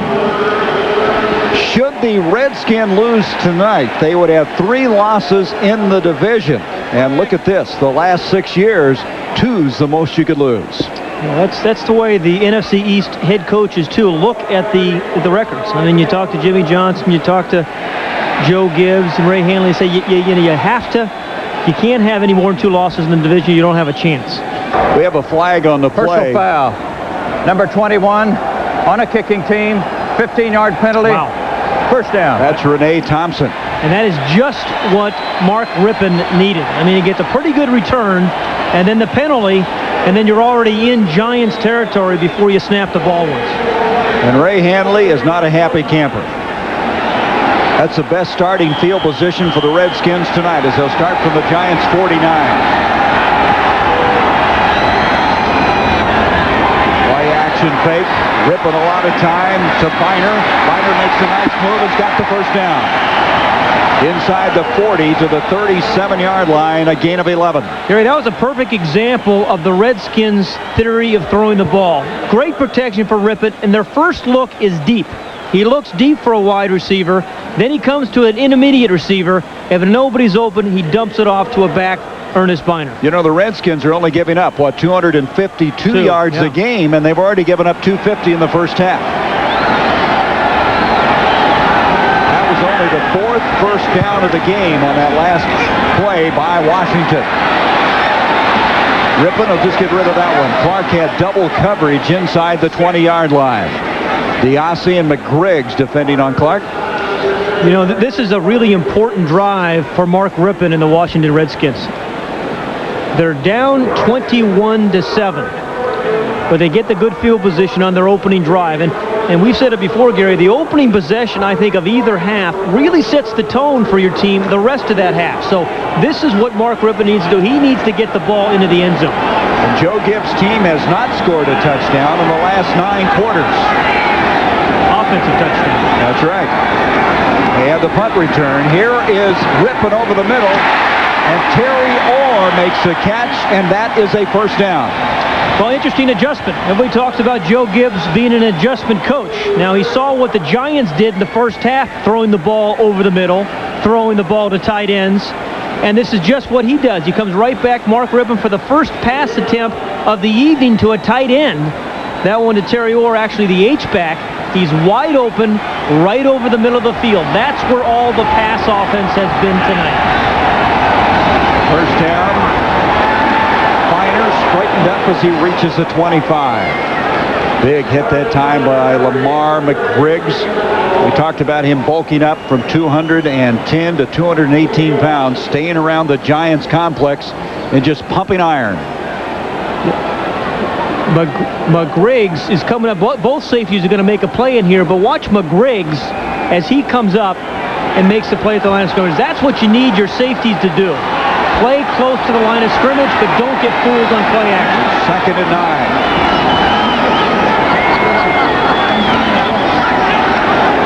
Sanders in motion. Rippon looking his way, then dumps it off to Orr again.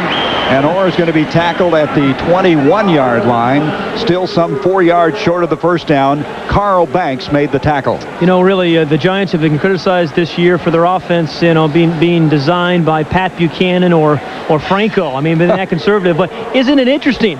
The Redskins come right back out in the second half and imitate Ray Handley's offense. Again, the pass to the tight end over the middle, the safe pass. I tell you, Gibbs makes a lot of good battlefield decisions. Makes excellent adjustments. 3rd down, 3.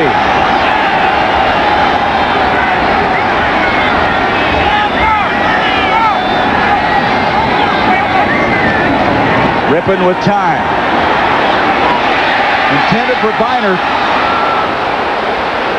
That's where they've been out of sync a lot this year, Pat, is that long, deep pass. It hasn't looked good all year long. You're right, particularly when they get down in scoring territory. And in that kind of pass, it's a timey pass. As soon as your back foot plants, you're going to see the back foot of Rippon. The ball has got to be on its way. And when it's on, there's his back foot planted. The receiver's obviously covered right here. So there's no timing, no coordination between thrower and receiver. And the deep ball is a matter of timing. They don't have it. 38-yard attempt. Lohmiller's hit 8 in a row. 5 for 5 last weekend. The streak has ended. Missing wide left. And it remains 21-7 New York. Lohmiller was so deadly in the Metrodome, but this time Lohmiller missing from 38 yards. He is 2 of 7 from 30 to 39, even though he hit his last 8 in a row.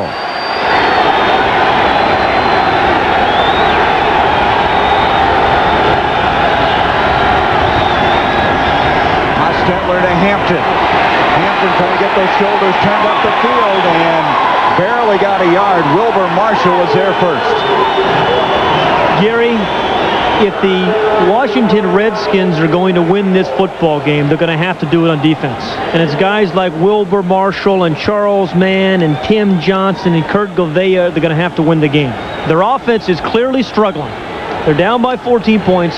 If they're going to win it, the defense has to get some turnovers. Well, they bailed them out all year long.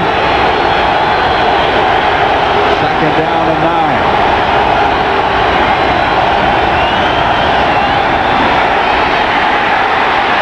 And falling down was Chris Callaway, and now we have a penalty flag. He and A.J. Johnson were entangled at the 35-yard line.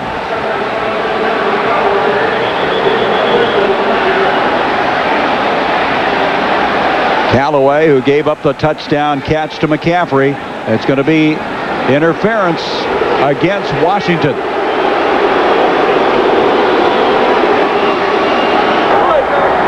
Pass interference, number 47 defense, first down. Callaway at the top of the screen, number 80, against A.J. Johnson. Now, A.J. Johnson's been awfully good deep on the deep routes. He did have his jersey. Yeah. He dragged him down. So the first down on the penalty, just short of the 35.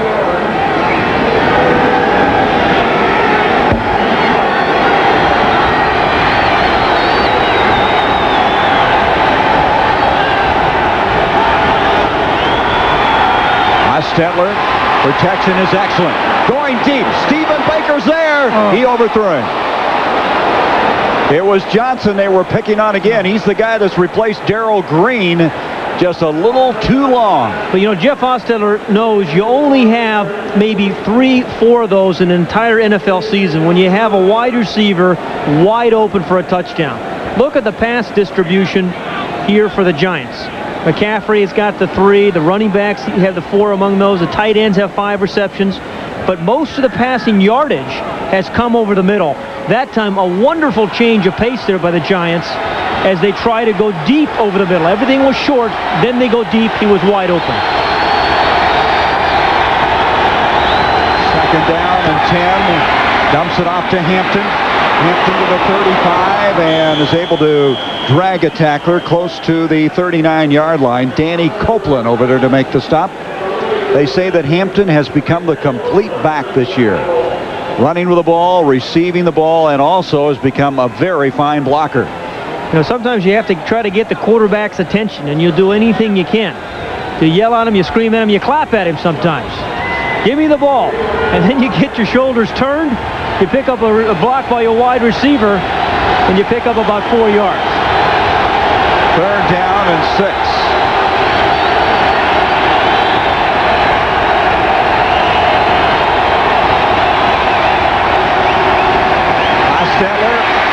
Nice catch by McCaffrey, and that'll be a first down at the 50-yard line, an 11-yard grab. And McCaffrey having a strong game. He has 4 catches for 45 yards and a touchdown. Yeah, it's beginning to look like Soldier Field with dirt clods all over guys' helmets. But where again is this pass?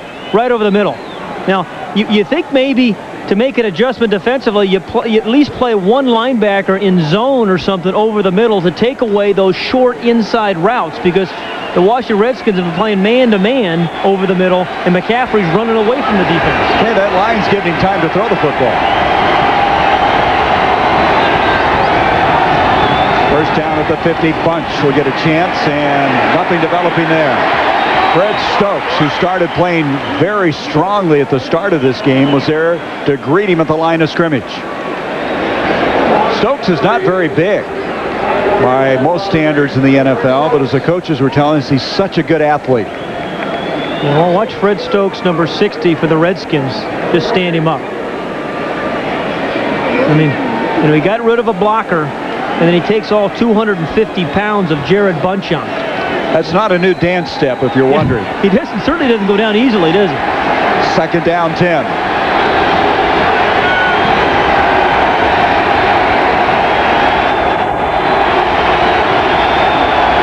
McCaffrey comes in motion. Now Stetler, this time being flushed out, Good pressure that time from Eric Williams. Yeah, a lot of communication before that pass was thrown between Jeff Hostetler and Ed McCaffrey. I mean, they were waving at one another and talking to one another and screaming at one another when he was going in motion, and it finally developed. But it was a good inside pass rush for the first time this half, and really the game opened up with the Redskins putting some inside pressure on. And Dave Maggott can help you with some of that inside pressure because he'll take on linebackers and he'll take on defensive tackles and defensive ends. 3rd down and 10 for the 50-yard line. Delay handoff to Maggott. Maggott going wide, 45. He will not get the first down. Danny Copeland, who had been shaken up earlier in this game, has come back to play very strongly for the Redskins. What Dave Maggott saying to the official there, they got him laugh. Oh, you see that? Dave Maggott, again, dirt clods and all, got somebody to laugh. And that's one of the things the Giants haven't been doing a lot of this year, is laughing. And I think when you laugh and you play with some passion and you win like they are, it makes the football a lot more fun, doesn't it? This is real football weather, right? Mud, rain, grass stuck in your helmet. And I'm from California. I like sunshine, 70 degrees. Vendetta with his 5th punt, and he really hit this one for him. Thank you very much. Oh, wow. He has not been punting as well this year. He was a punter for the decade of the 80s, but right now the 90s not going all that well. That's a 17-yard effort. Gary Bender, Pat Hayden, 7:50 to go, 3rd quarter. After a 17-yard punt, the Redskins have it at their own 27. Rippon, a completion for a first down to Art Monk, and he keeps his string alive. Now a catch in 140 consecutive games. 17-yard gain on the play. And the Redskins trying to change the rhythm of the game, go with the no huddle. It's the second time they've used it tonight, second different series they've used it tonight, and they're just trying to get into rhythm of flow, which they have not been in all evening. Ricky Evans in the backfield. Ripping to Monk again. Good coverage by Renee Thompson. Pat, when you see the Redskins, you usually think a big play team, but they haven't had the big plays, and tonight they've had only 2 completions over 20 yards and no run over 7 yards in length. Well, Gary, we said before that is the defining characteristic of the Super Bowl team of a year ago, is they came up with a big pass play early in the game. And early in the game, they knocked teams out last season. But they have not had those 3 pass plays this year over 25 yards. 2nd down, 10. Rippon. Monk coming back to the football, makes the catch, and that'll be a first down at the 45 of New York. 12-yard completion. Perry Williams defending on the play. And the man who's caught more footballs than anybody in the history of the NFL, Art Monk, now starting to carry the Redskins on this drive. 830. He needed 19 to pass Steve Largent at the start of the year. Irvins. And he's met in the hole by Eric Howard. Pepper Johnson. Gary, let's go back to the prior play, the out catch by Art Monk. Now, Art Monk is down here, and I think this is unusual because most teams run routes off the numbers. And when a receiver lines up outside the numbers, generally they're going to run inside. I think which makes the Redskins unusual and unconventional is they'll have receivers line up outside and then run outside routes. You can't really get a key by the splits by the wide receivers. 2nd down and 10. Sprinting away to buy some time is Rippon, and it's almost picked off by Renee Thompson. 2 times the NFL Special Teams Player of the Year, and he almost made a special play there.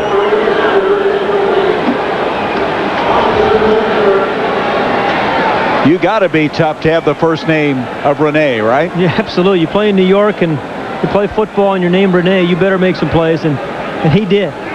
3rd down coming up. 3rd and 10 thus far. The Skins 2 of 8. But that's what the Giants need on defense, quite honestly, is some of the other guys. Everybody depends upon Lawrence Taylor and Leonard Marshall too much. They need other players to step up if the Giants are going to get back in the NFC race. Clark in motion. Rippon going to Monk again. Coverage that time by Perry Williams. This Giants team has only 4 interceptions, and none of them by their starting cornerbacks coming into this game, but able to stop this drive. Now, Art Monk has a double out cut that he's made famous. Now, that time he was trying to set up a deep route and then come back, fake the deep route, but Perry Williams was not fooled. I mean, that is as good as you can cover it by Perry Williams right there. Goodburn to punt, 6:03 to go in the third. 21-7 New York. And that ball hit kind of funny. Maggott's got a return. And to the 24-yard line. At the 24, the Redskins have the football. 27-yard punt, 6-yard return. John Brantley on the tackle. Pat, we talked about the Redskins defenses bailed out Joe Gibbs all year. Now the offense is going to have to get it done. You know, the defense has faltered for the Redskins tonight. 272 yards. We've talked about what the Redskins have not been able to do on offense, and that's coming up with a big play in the passing game. Now, to me, that's a big surprise because we also said that's what really differentiated these teams, the wide receivers. But I think you have to give the Giants some real credit. Their offensive game plan has been a good bad weather game plan, and their defense has taken away the deep ball of the Redskins. Just inside the 25, the Giants will start the series. Hostetler with people in his face tries to make a connection with McCaffrey at the 35-yard line. Now, Jeff Hostetler has really impressed me tonight. You know, and to me, to a lot of people, he's still an unproven quantity in the sense that although he came in and played very well in that Super Bowl year in 1990, he has yet to play a full 16-game schedule. And Bill Sims is not rehabbing that elbow the way they thought. He had arthroscopic surgery to take bone chips out. He may not get back this year. They're not very encouraged by his recovery at this stage. Second down 10. Cross broken up nicely by Andre Collins. Down the seam was crossed. That would have been a big gainer if they'd made that connection. Another throw down the middle, but they're still letting the tight end release too easily off the line of scrimmage. But Andre Collins was beaten early, but as a linebacker, just like defensive backs do, Andre Collins has some makeup speed, some closing speed, and he did it right there. Beautiful picture, yeah. Halloween picture. He looks like a defensive guy, doesn't he? Third down 10. Must have been an off day or something. I don't know. Had a bad meal.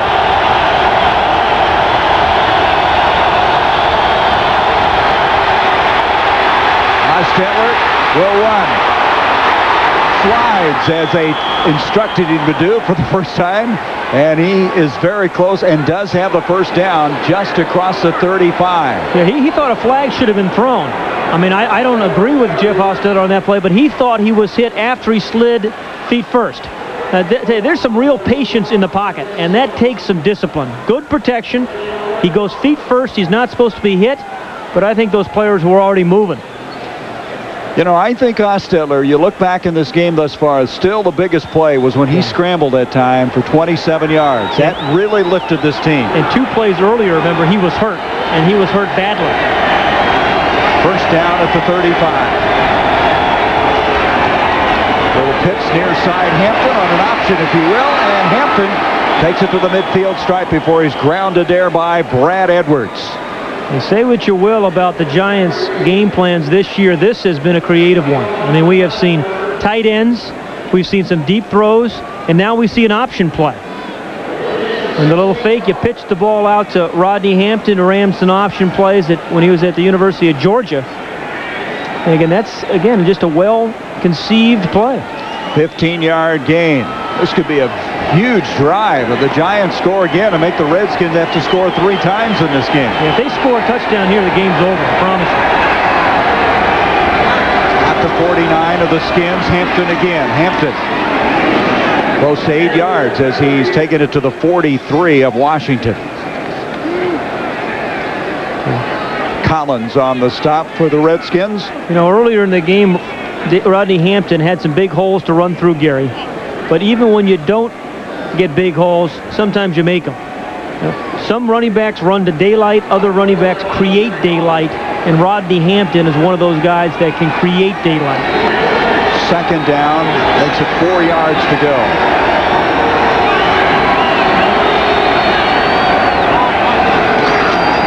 Bunch, the other half of that big, strong backfield, doesn't get a lot on this play. Fred Stokes again standing up Bunch. He and Bunch are having a lot of collisions on that line of scrimmage.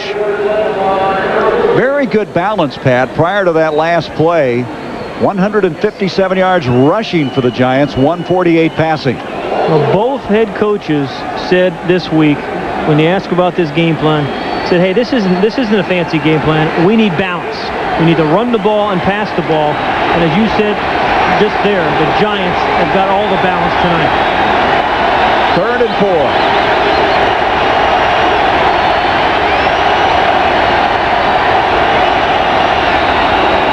A flag on the play. We had some movement.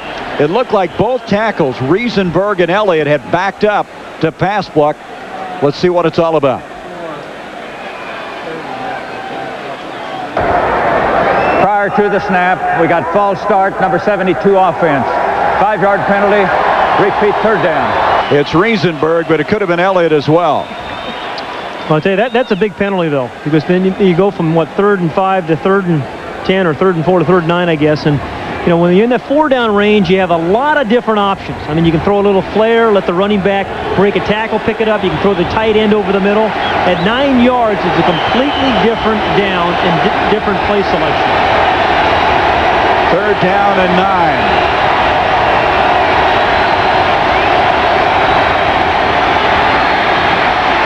Hostetler standing tall, tried to hit Joey Smith. That's twice now. He's tried to hit Smith over the middle, and it's been just a little too tall. You know, I think he may have been throwing to Chris Callaway on that one. I mean, you're right. Smith got his hand on the ball, but behind him, Chris Callaway had run a hook route, number 80, and was open. But I tell you, I'm really impressed with the patience that Hostetler has thrown in the pocket. Ooh. Now watch Callaway, number 80, behind Smith. See, boy, you might be right.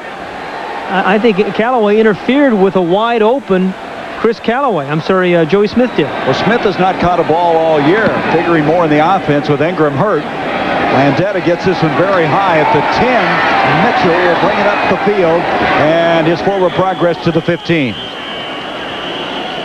40-yard punt, 6-yard return. The Redskins down by 14 points, 2:20 left to go in the 3rd quarter.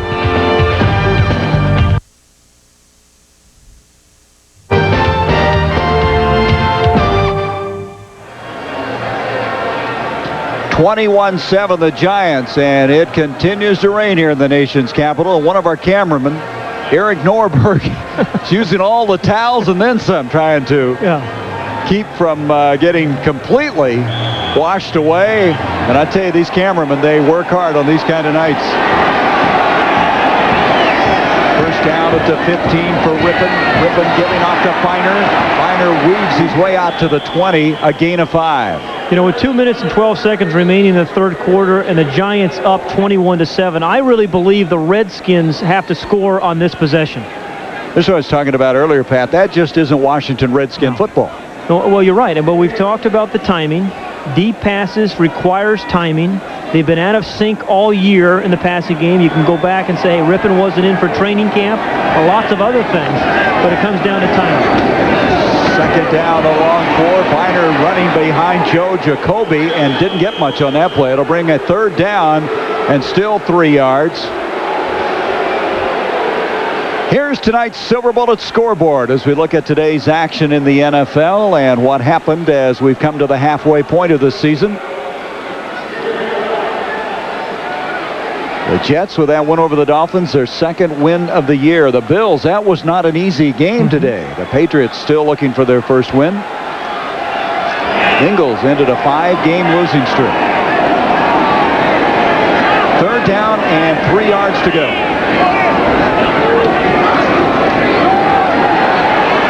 Rippon to Monk, and Monk goes high for the catch to make the 1st down grab at the 28-yard line.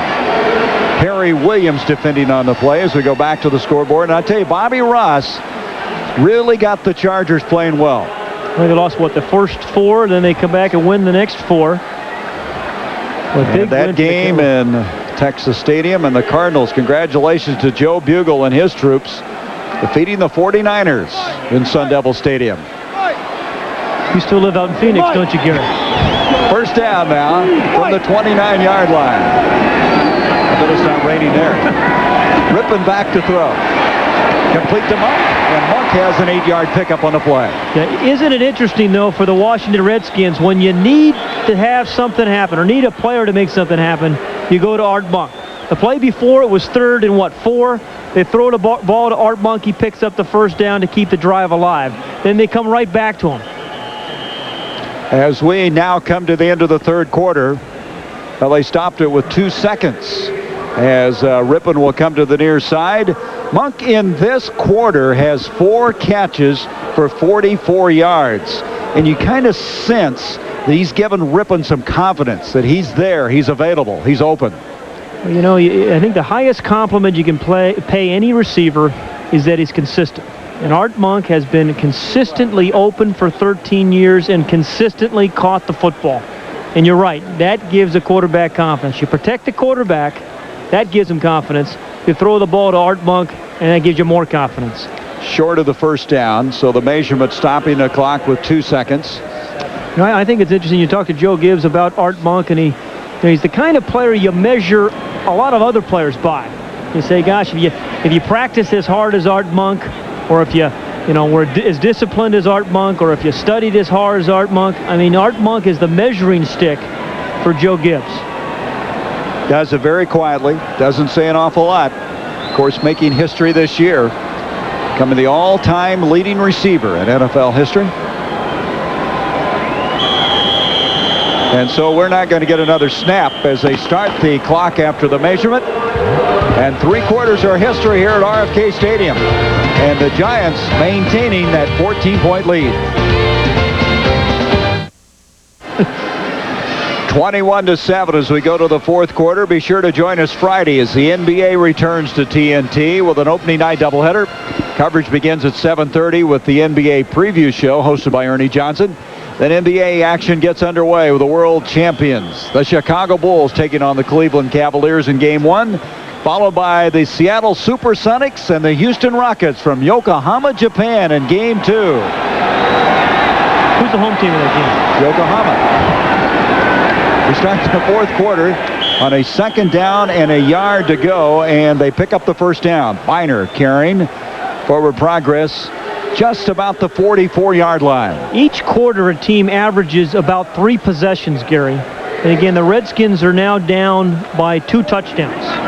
So I think every possession becomes critical, and virtually every possession perhaps becomes a 4-down possession.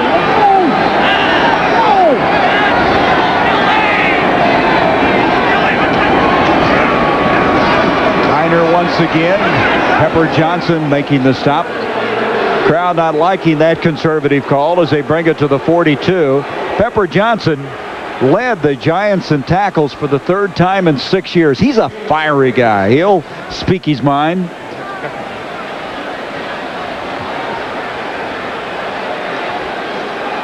Second down and 7 now for the Skins. We played a minute of the fourth quarter.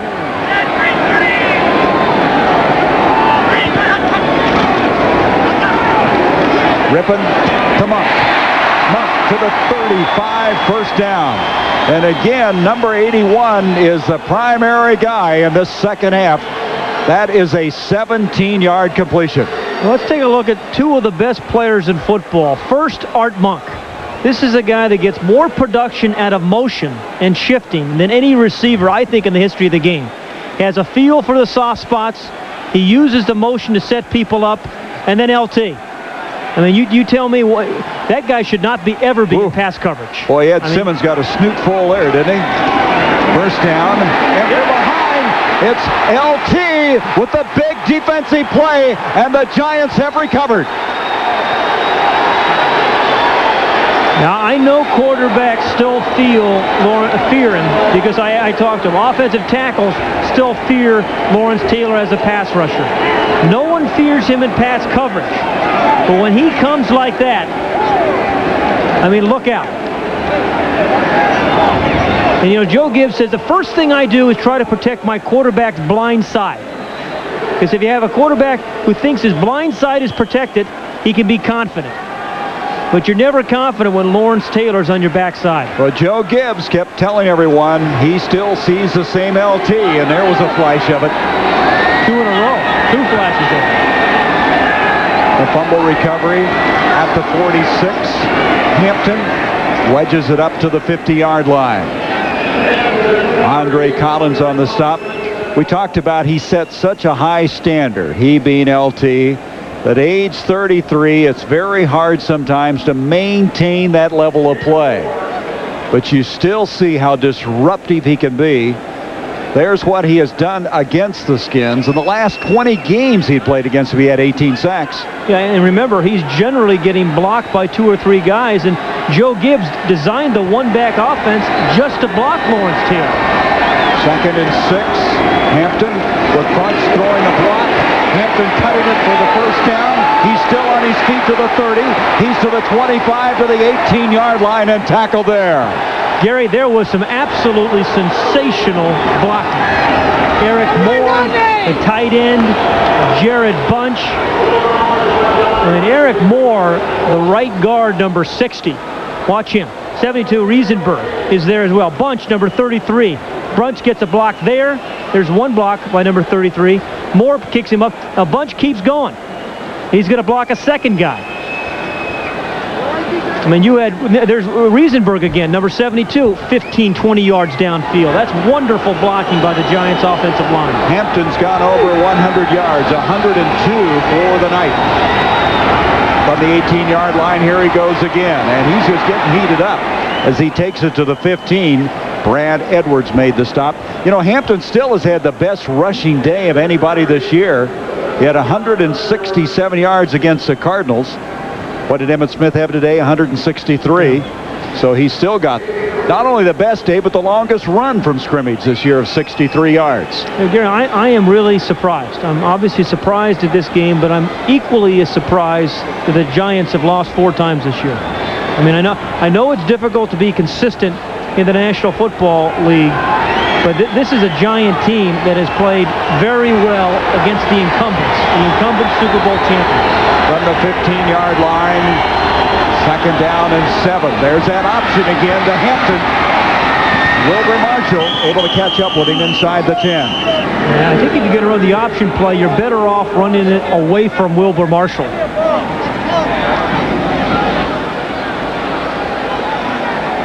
Now watch the pursuit here by number 58, Wilbur Marshall. Now, he is beaten, but again, the closing speed against a back, Rodney Hampton, who's got some speed himself. And when you have a linebacker that's hustling like that, even when you're down by 14 points, you have a chance of having a very successful season. They're going to measure again. We talked about how effective Washington's defense had been. The longest run they had allowed coming into this game was 23 yards. There have been 3 longer than that tonight against them. Well, so you got to put some of it, though, on the Washington offense, because the Washington offense has been virtually non-existent tonight. And really, Richie Pettibon's defense has been on the field way, way too long. And, you know, and the reason it takes about, at least coaches and players say, it takes about twice as much energy to play defense than offense, because you don't know where the ball's going and so on and so forth. So that's why time of possession can be a critical factor. The measurement is, in fact, a 1st down. 1st and goal from the 8.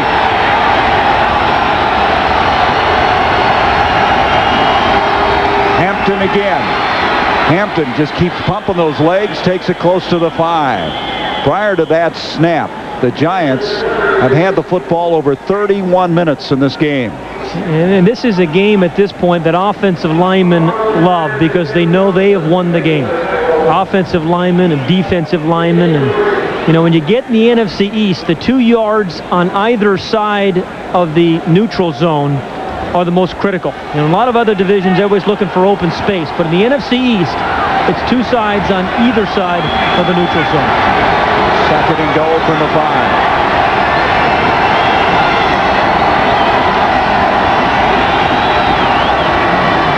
Bootleg. Hostetler breaks the tackle and gets back to the line of scrimmage. Somehow he got away from Fred Stokes. However, you got to give Stokes a lot of credit. He did not buy the fake. Yeah, I admire Jeff Hostetler, but I mean, I think he's got to go down here. I mean, you've got two rookie quarterbacks behind you. You're about to win the 4th game to go 4-4 on the year.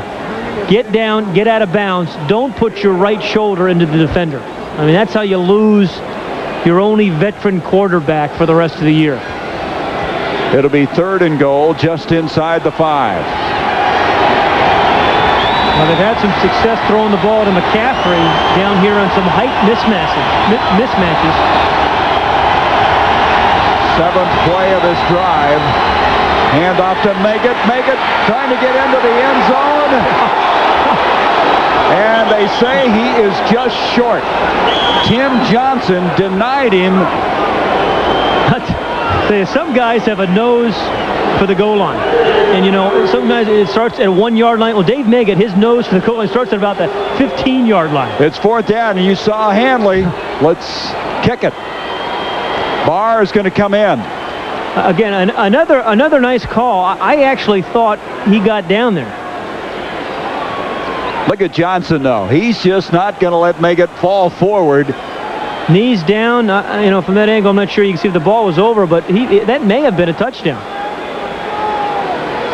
Barr will come in. Again, if he kicks that, that means the Redskins going to have to score 3 times, and we're going to have a timeout called. Timeout by New York. We're going to look again. You be the guy to make this call, Mr. You didn't Hayden. want to say you make the call, did you? Face mask there. But does the ball cross the plane? No, you be the judge, Gary.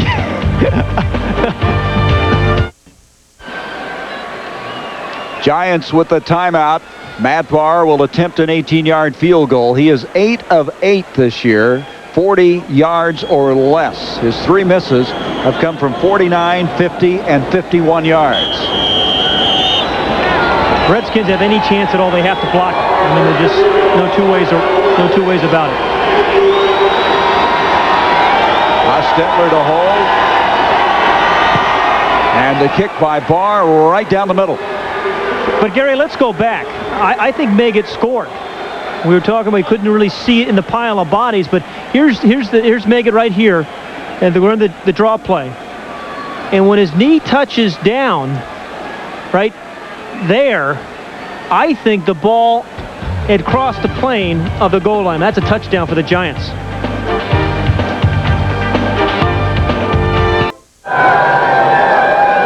Well, the struggling Giants are not struggling tonight. 24-7 with 8:07 left. They're looking to even their record at the year at 4-4 as Matt Barr will kick off. Mitchell is going to be the man to bring it up the field.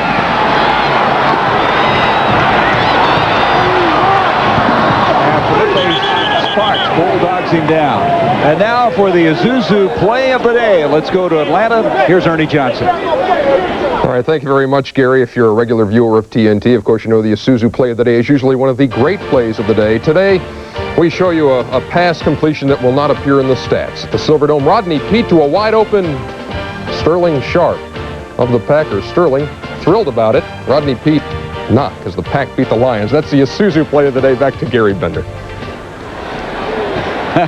Colorblind. You've probably thrown a few like that in your career, weren't you? Absolutely, and they've been returned for touchdowns by the guys on the sidelines. First down for the Skins at the 23, trailing 24-7. Trying to make a connection with Ricky Irvins at the 50. But another deep ball misthrown. Another deep ball with a receiver open. Just the timing has not been there for the Redskins all season long. Well, Joe Gibbs told us, he said, we did not play well in the preseason. He said Mark did not play well in the preseason. Never have gotten in sync. You know, the year that they won it in '87, remember they came back and were 7-9 the next year. It's tough coming back after being a Super Bowl champion. Well, this isn't a 7-9 team, but they have a lot of work to do to win the NFC East, I promise you. Second down 10 for the Skins. Rippon to Clark, and Gary Clark has had a really tough night. He is such an intense competitor. He's probably his most severe critic, and he has just not been able to hang on. He's had one catch for 21 yards. Yeah, well, you know, when they've had big plays over the years, Gary Clark has been responsible for most of them. Now, he can be a streaky guy. When he is on, you want to get him the ball as much as you can, but when he's having some problems catching the ball, you know, he did last week against the Vikings a little bit, and he has tonight, but you still have to give Gary Clark a lot more chances. Redskin team, next 3 weeks go on the road as Rippon comes out, hits Sanders. Sanders being chased by Sparks. And Felipe Sparks drops him at the 47-yard line, a 25-yard gain. And that was a heck of a throw by Mark Rippon. That ball may have to be surgically removed from Sanders' chest after the game. That looked like the Redskins of old there. First down, they mark it at the 49. Leonard Marshall may have make that Keith Hamilton, the rookie out of Pittsburgh, 75. Let's see if he was drawn off.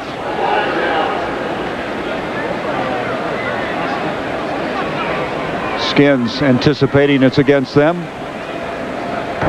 Prior to the snap, we got false start. Offense number 76, 5-yard penalty. Repeat first down. Ed Simmons was the guy who left. You know, we really talked about, look at Ricky Sanders, he's inside the numbers. Now, the numbers on the field, on the football field, are the defining mark for really all receivers in the National Football League. They always say you line up inside the numbers or outside the numbers, but what makes the Redskins unusual, they'll line up inside the numbers and then run inside routes. Contrarians. First down and 15. Rippon to Clark. And that ball way short of the mark. Mark Collins there defending on the play. Rippon now 12 of 29 for 163 yards. You know, quarterbacks are going to have games like this. And, you know, Mark Rippon was beaten up badly last week against the Vikings. He's not played well tonight. You see the 12 of 29 for the 163 yards, no touchdowns. And the 2 touchdowns by Jeff Hostetler really the difference in this ball game. But the thing is, you can't let your quarterback get too down. I mean, the biggest ingredient, as Joe Gibbs says, you need mental toughness to fight through games like this. I tell you, Rippon, if he's anything, he's mentally tough. He is a tough customer. There's a pass completion to Sanders. He'll get out of bounds and also get the first down. Was he said, I want mentally tough quarterbacks who secondly are smart, and then comes the physical ability as the third attribute. And when he says about mental toughness, it's to be able to fight through games like this and come back and play well and win in the fourth quarter, or maybe win next week, to not be concerned about the rush, always be looking downfield. And that's what he's had. Now, it's been a miserable night for him tonight, but the real test is how well will he play next week. Yeah. They've had no offensive touchdowns in 10 quarters. There's a flag on the play. Monk is there. There's another flag. 2 flags. Monk being covered by Mark Collins.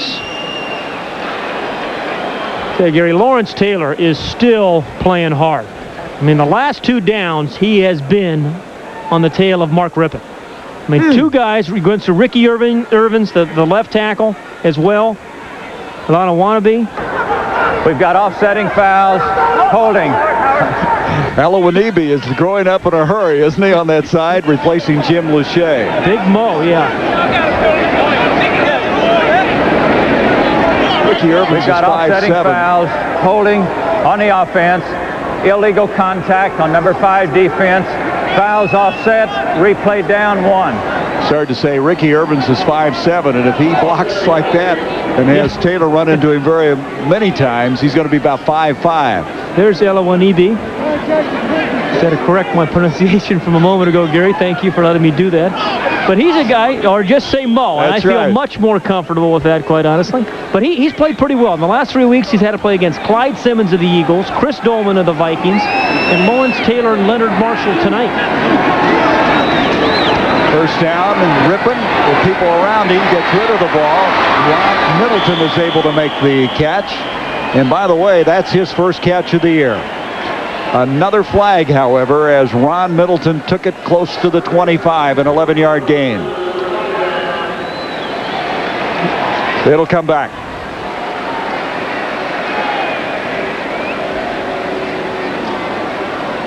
Penalty against the Redskins. Let's listen. Illegal formation on the offense. Only 6 men lined up on the line of scrimmage. 5-yard penalty. Repeat first down. You know, I don't think, Gary, there are two teams on the field at the same time in the National Football League that use the tight ends as much as these two teams. They clearly use them differently. Joe Gibbs uses his tight ends for blockers to block guys like Lawrence Taylor. And over the years, the Giants have used their tight ends both to run, but catch the ball over the middle. On a 1st and 15 after the penalty. Clark on the catch. And the ball is stripped. It's loose, and the Giants have recovered. Eric Howard comes up with it. Second turnover by Washington.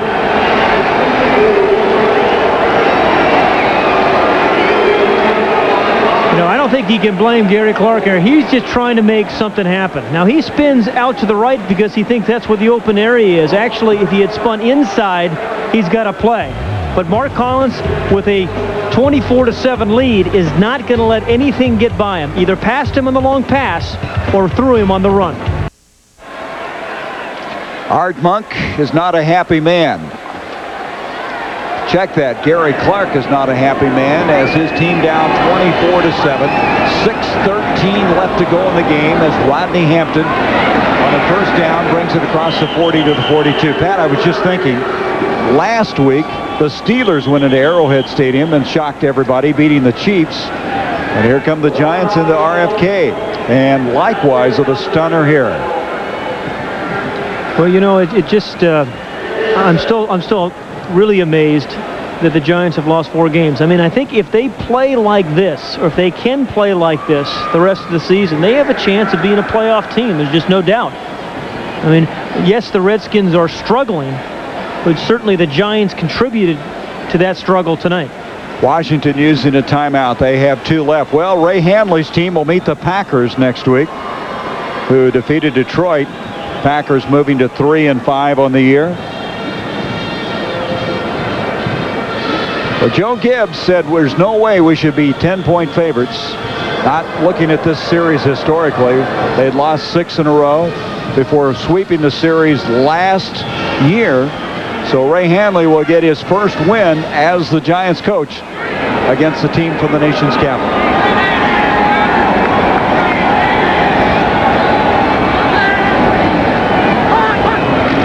Free in motion. Rodney Hampton will bring it out to the 45.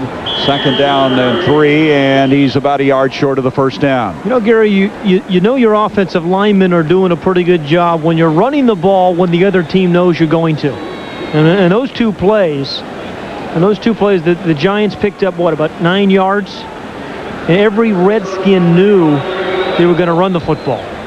So that means guys like right there, number 66, William Roberts, and John Elliott, Bart Oates, Eric Moore, Riesenberg. Those guys have done a fantastic job tonight.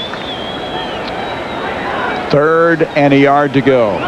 Bunch, Hampton in the backfield.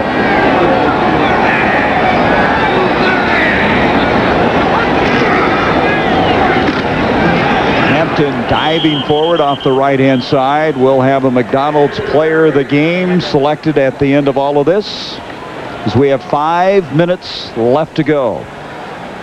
Well, you know, just as you think about this 1992 season too, Gary, it just underscores what we talked a little bit about last week. No dominant team in the National Football League. I mean, right now, clearly you'd have to say Dallas is playing better football than anybody in the NFL. Perhaps before the 49ers lost today, you'd say that. But unlike last year, when two teams were really clear-cut favorites with the Redskins in the NFC and the Bills in the AFC, we don't have that. And I think it's going to make for a very exciting last half of the season. Time of scrimmage, the 46, it was a first down by Hampton. Hampton again, he had 126 yards prior to that carry, and he's across the 45 to the 44. Another 9 yards. Brad Edwards made the stop there. He's one of those backs, Pat, that we talk about. When he gets up into 12, 15 carries, he just gets better and better, stronger and stronger. And Gary, remember you mentioned it earlier, and Ray Hanley said it, that we match up well with the Redskins. And why? Because he said we can run the football and we can stop the run. And boy, they have done that tonight. 11 plays on this particular quarter, and all of them have been on the ground by this Giants team. They're just grinding it out, as you mentioned. Hampton again to the 40. First down. And now it's time to take Rodney Hampton out of the game, I think. 3:30 remaining in the ball game. You're up 24-7. Rodney Hampton's been a featured guy all night. You're going to need him the rest of this season. Give Lewis Tillman a chance, Otis Anderson, somebody, but take out Rodney Hampton. It's his second best output of the year. He's staying in there, and it will be a first down just short of the 40-yard line. There's Lewis Tillman. He'd like to get some playing time. He actually broke Walter Payton's record in college at Jackson State. They like him. They just can't find a place for him behind Hampton and Bunch. He plays both positions. Bunch being dragged down. That's Brantley, John Brantley, who played in the World League with Birmingham, making the stop. And we're going to have a timeout call. Timeout, Washington. One timeout remaining for Washington. 2:44 left to be played. A real stunner here in the nation's capital. 24-7, New York. I want to tell you something. I don't think this hairstyle is going to catch the nation by storm. Do you? Yeah, here's a guy, the kind of guy that wonders why the Mona Lisa doesn't have eyebrows. Guys like that. You know, I wondered about that too. Why do guys do that? Well, we saw some smiles during that breakout a while ago. The Giants, they haven't done a lot of smiling this year, but they are tonight. Bunch in the backfield, and Bunch spins his way to the 30-yard line, very close to the first down. Otis Anderson's in the game right now.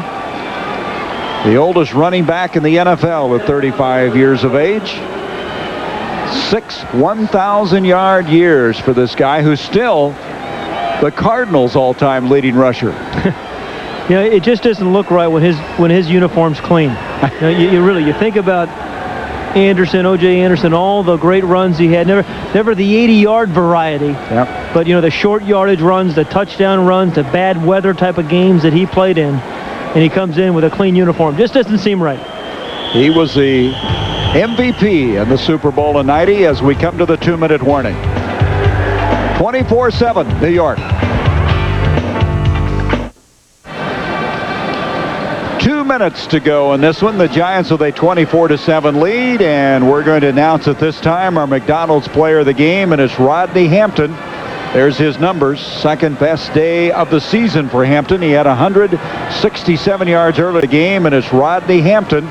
There's his numbers. Second best day of the season for Hampton. He had 167 yards earlier this year against the Cardinals. I'll tell you what, they'll give the offensive line some McNuggets because those guys deserve them. They cleared the way for Rodney Hampton. And there's our MVP, and the Giants with a real surprise here. Redskins have won 17 of their last 18 games here at RFK, 7 in a row. But that's going to come to a grinding halt as we have 1:52 left. They were going for the first down on a 3rd and 1. Yeah, maybe his last appearance here in RFK, LT. If we called him an icon, I think it's fair. Yep. I mean, and those statistics don't tell the whole story. I think when he plays well, his teammates play well around him. Well, he'll be in Canton, Ohio, you know that. Future Hall of Famer. 10 straight years he made it to the Pro Bowl. But, that smile, and we've talked about the Giants smiling tonight, you just haven't seen that a lot this year. I saw Ray Hanley even smile a while ago. You're kidding. I bet that almost was the upset of a long time. No one expected this. LT, along with Rodney Hampton, will be on the Holiday Inn Stadium show with Bob Neal and company. How do you know that? Just, I got a vision. There was a vision. It's the very first thing you've seen this year or envisioned. Gary, it's been nice working with you. Yes, Welcome it has, aboard. Pat. It's been a good year. It has been. I've enjoyed it. Want to wish the ESPN guys well the rest of the year, but for our crew, it's been great. Sure has. The guys in the booth, Tom Delnos, our spotter, and Roger Riley, our statistician. Shannon Mizell, the coordinator. How about Johnny Fortune? Oh, Did he do a great job? Oh, keeps telling me that. And Peter Lasser, our producer. And Lonnie Dale, our director. Thanks, guys. Ray Handley evens up at 4-4. Joe Gibbs Skins go to 5-3 after winning 3 straight.